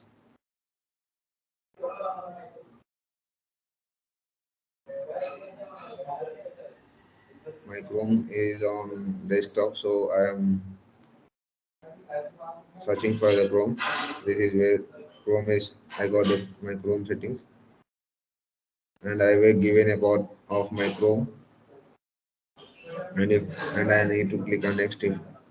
If I want to allow the connection, I can allow the connection. If I allow the connection, if it is secured. If the connection is HTTP, then it not connects to it. If it only if the connection is HTTPS, it will connect to that secure connection. So in at this particular time, I want to block the connection. So I click on the block the connection, and I am clicking on the next. I am blocking the whole that connection for the domain and private network and public network.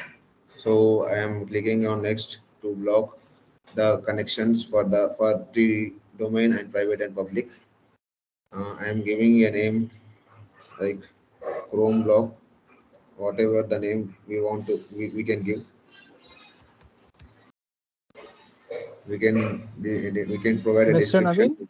Naveen, the Sir, yes, the 8 minutes are up. sir, wait a minute, sir. I will show this one only. Okay, sure. Please complete it ASAP. And I have made a new rule of Chrome block. If I open and if I open the if I open my Chrome, if I want to search for something, Telegram login, I will block out that I will added the new rule, right? That is the reason why it is not going the intended server destination. If I deleted this new rule, then my Chrome will go to it intended destination server. We can say. Okay. Thank you, sir, for giving this opportunity. I Yes, have Mr. nothing. Naveen. Okay, sir. Thank you for your respective presentation and the practical you just showed about Windows firewall, how to edit and the uses of the firewall settings. Moving ahead, Yes. I would like to invite our last speaker, Mr. Rohit Roy. Please. Hello, sir. Am I audible? Yes, you are audible. Please be quick. We are quite late, actually. 3 hours 23 minutes. Sure, sir. My screen is visible, right? Yes, it is visible. Okay. Yeah. So, good evening, everyone. Today, I'm gonna present on the topic of mastering Windows security. So, first of all, I'll tell that the Windows security overview, which is coming to the encompasses of the various features and also the tools to protect our system from the threats, like integrating a security feature and also using the user authentication methods and also user account control and also the Windows Defender virus and the patch methods and the firewall protection, encryption technologies and securing boots and permissions and also access controls and also auditing and monitoring the security measures. So the next part is the Windows Defender, which is a built-in antivirus solution for Windows operating system because it offers the real-time protection against malware, viruses, and other threats as a core and also as a core component of Windows security. This Defender continuously monitors the system activities and also scan the files and applications for malicious content and provides timely alerts and notifications when potential threats are detected. With its seamless integration into the Windows environment, Defender ensures that users benefit from the robust antivirus protection without the need for any third-party solutions. And thus, they also simplifying the security management and the safeguarding systems against a wide range of cyber threats. So coming to the next part, which is user account control (UAC), which is a vital security feature in Windows system because it is designed to prevent the unauthorized changes and also enhance the system security because it achieves this by prompting the users from consent or administrative credentials whenever the task requires elevated privileges because the user account control helps to mitigate the risk of malware execution and also ensures that only the trusted applications can make system-wide changes because we can found in control panel settings that user account control offers a customizable notification levels with balancing the usability with security because it stands as an integral component of Windows security because it provides a critical layer of defense against the like the unauthorized access and also on the system alerts. So coming to the last part, which is the firewall settings. In firewall settings in Windows, it plays a crucial role in safeguarding the network security by monitoring and controlling the incoming and the outgoing network traffic. Because the Windows firewall act as a barrier between the computer and the potential threats and filtering the data packets based on the predefined security rules. By allowing users to configure firewall settings, Windows provides granular control over network access because ensuring this like the traffic which is like permitted while blocking the unauthorized attempts to access the system. With its proactive approach to network security, firewall settings in Windows help to mitigate the risk of unauthorized access and also from the data breaches which are faced by many organizations or by some personal users and from also from the malicious attacks which are currently held by the hacker groups like advanced persistent threats and also the new vulnerabilities which are coming through the personal PCs and also from the different organizations users. And due to all of these reasons, the firewall is a overall system defense which is used by both organization and also for the personal computers. Yeah, thank you everyone. That's it from my side. Yes, Mr. Rohit, thank you for your respective presentation. And that would conclude each and every speaker that have been scheduled for today's presentation. I would like to thank you, thank Mr. CFCS2R admin for providing me this wonderful opportunity to moderate this presentation session. and Thank for you, providing. Ayush, and thank you, everyone. Thank you, Ayush. Thank you, everyone, for their wonderful presentation.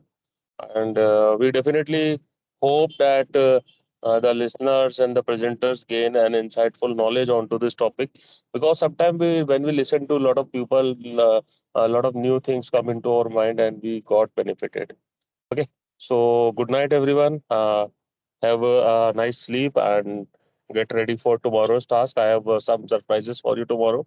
So all the best. Good night. Bye.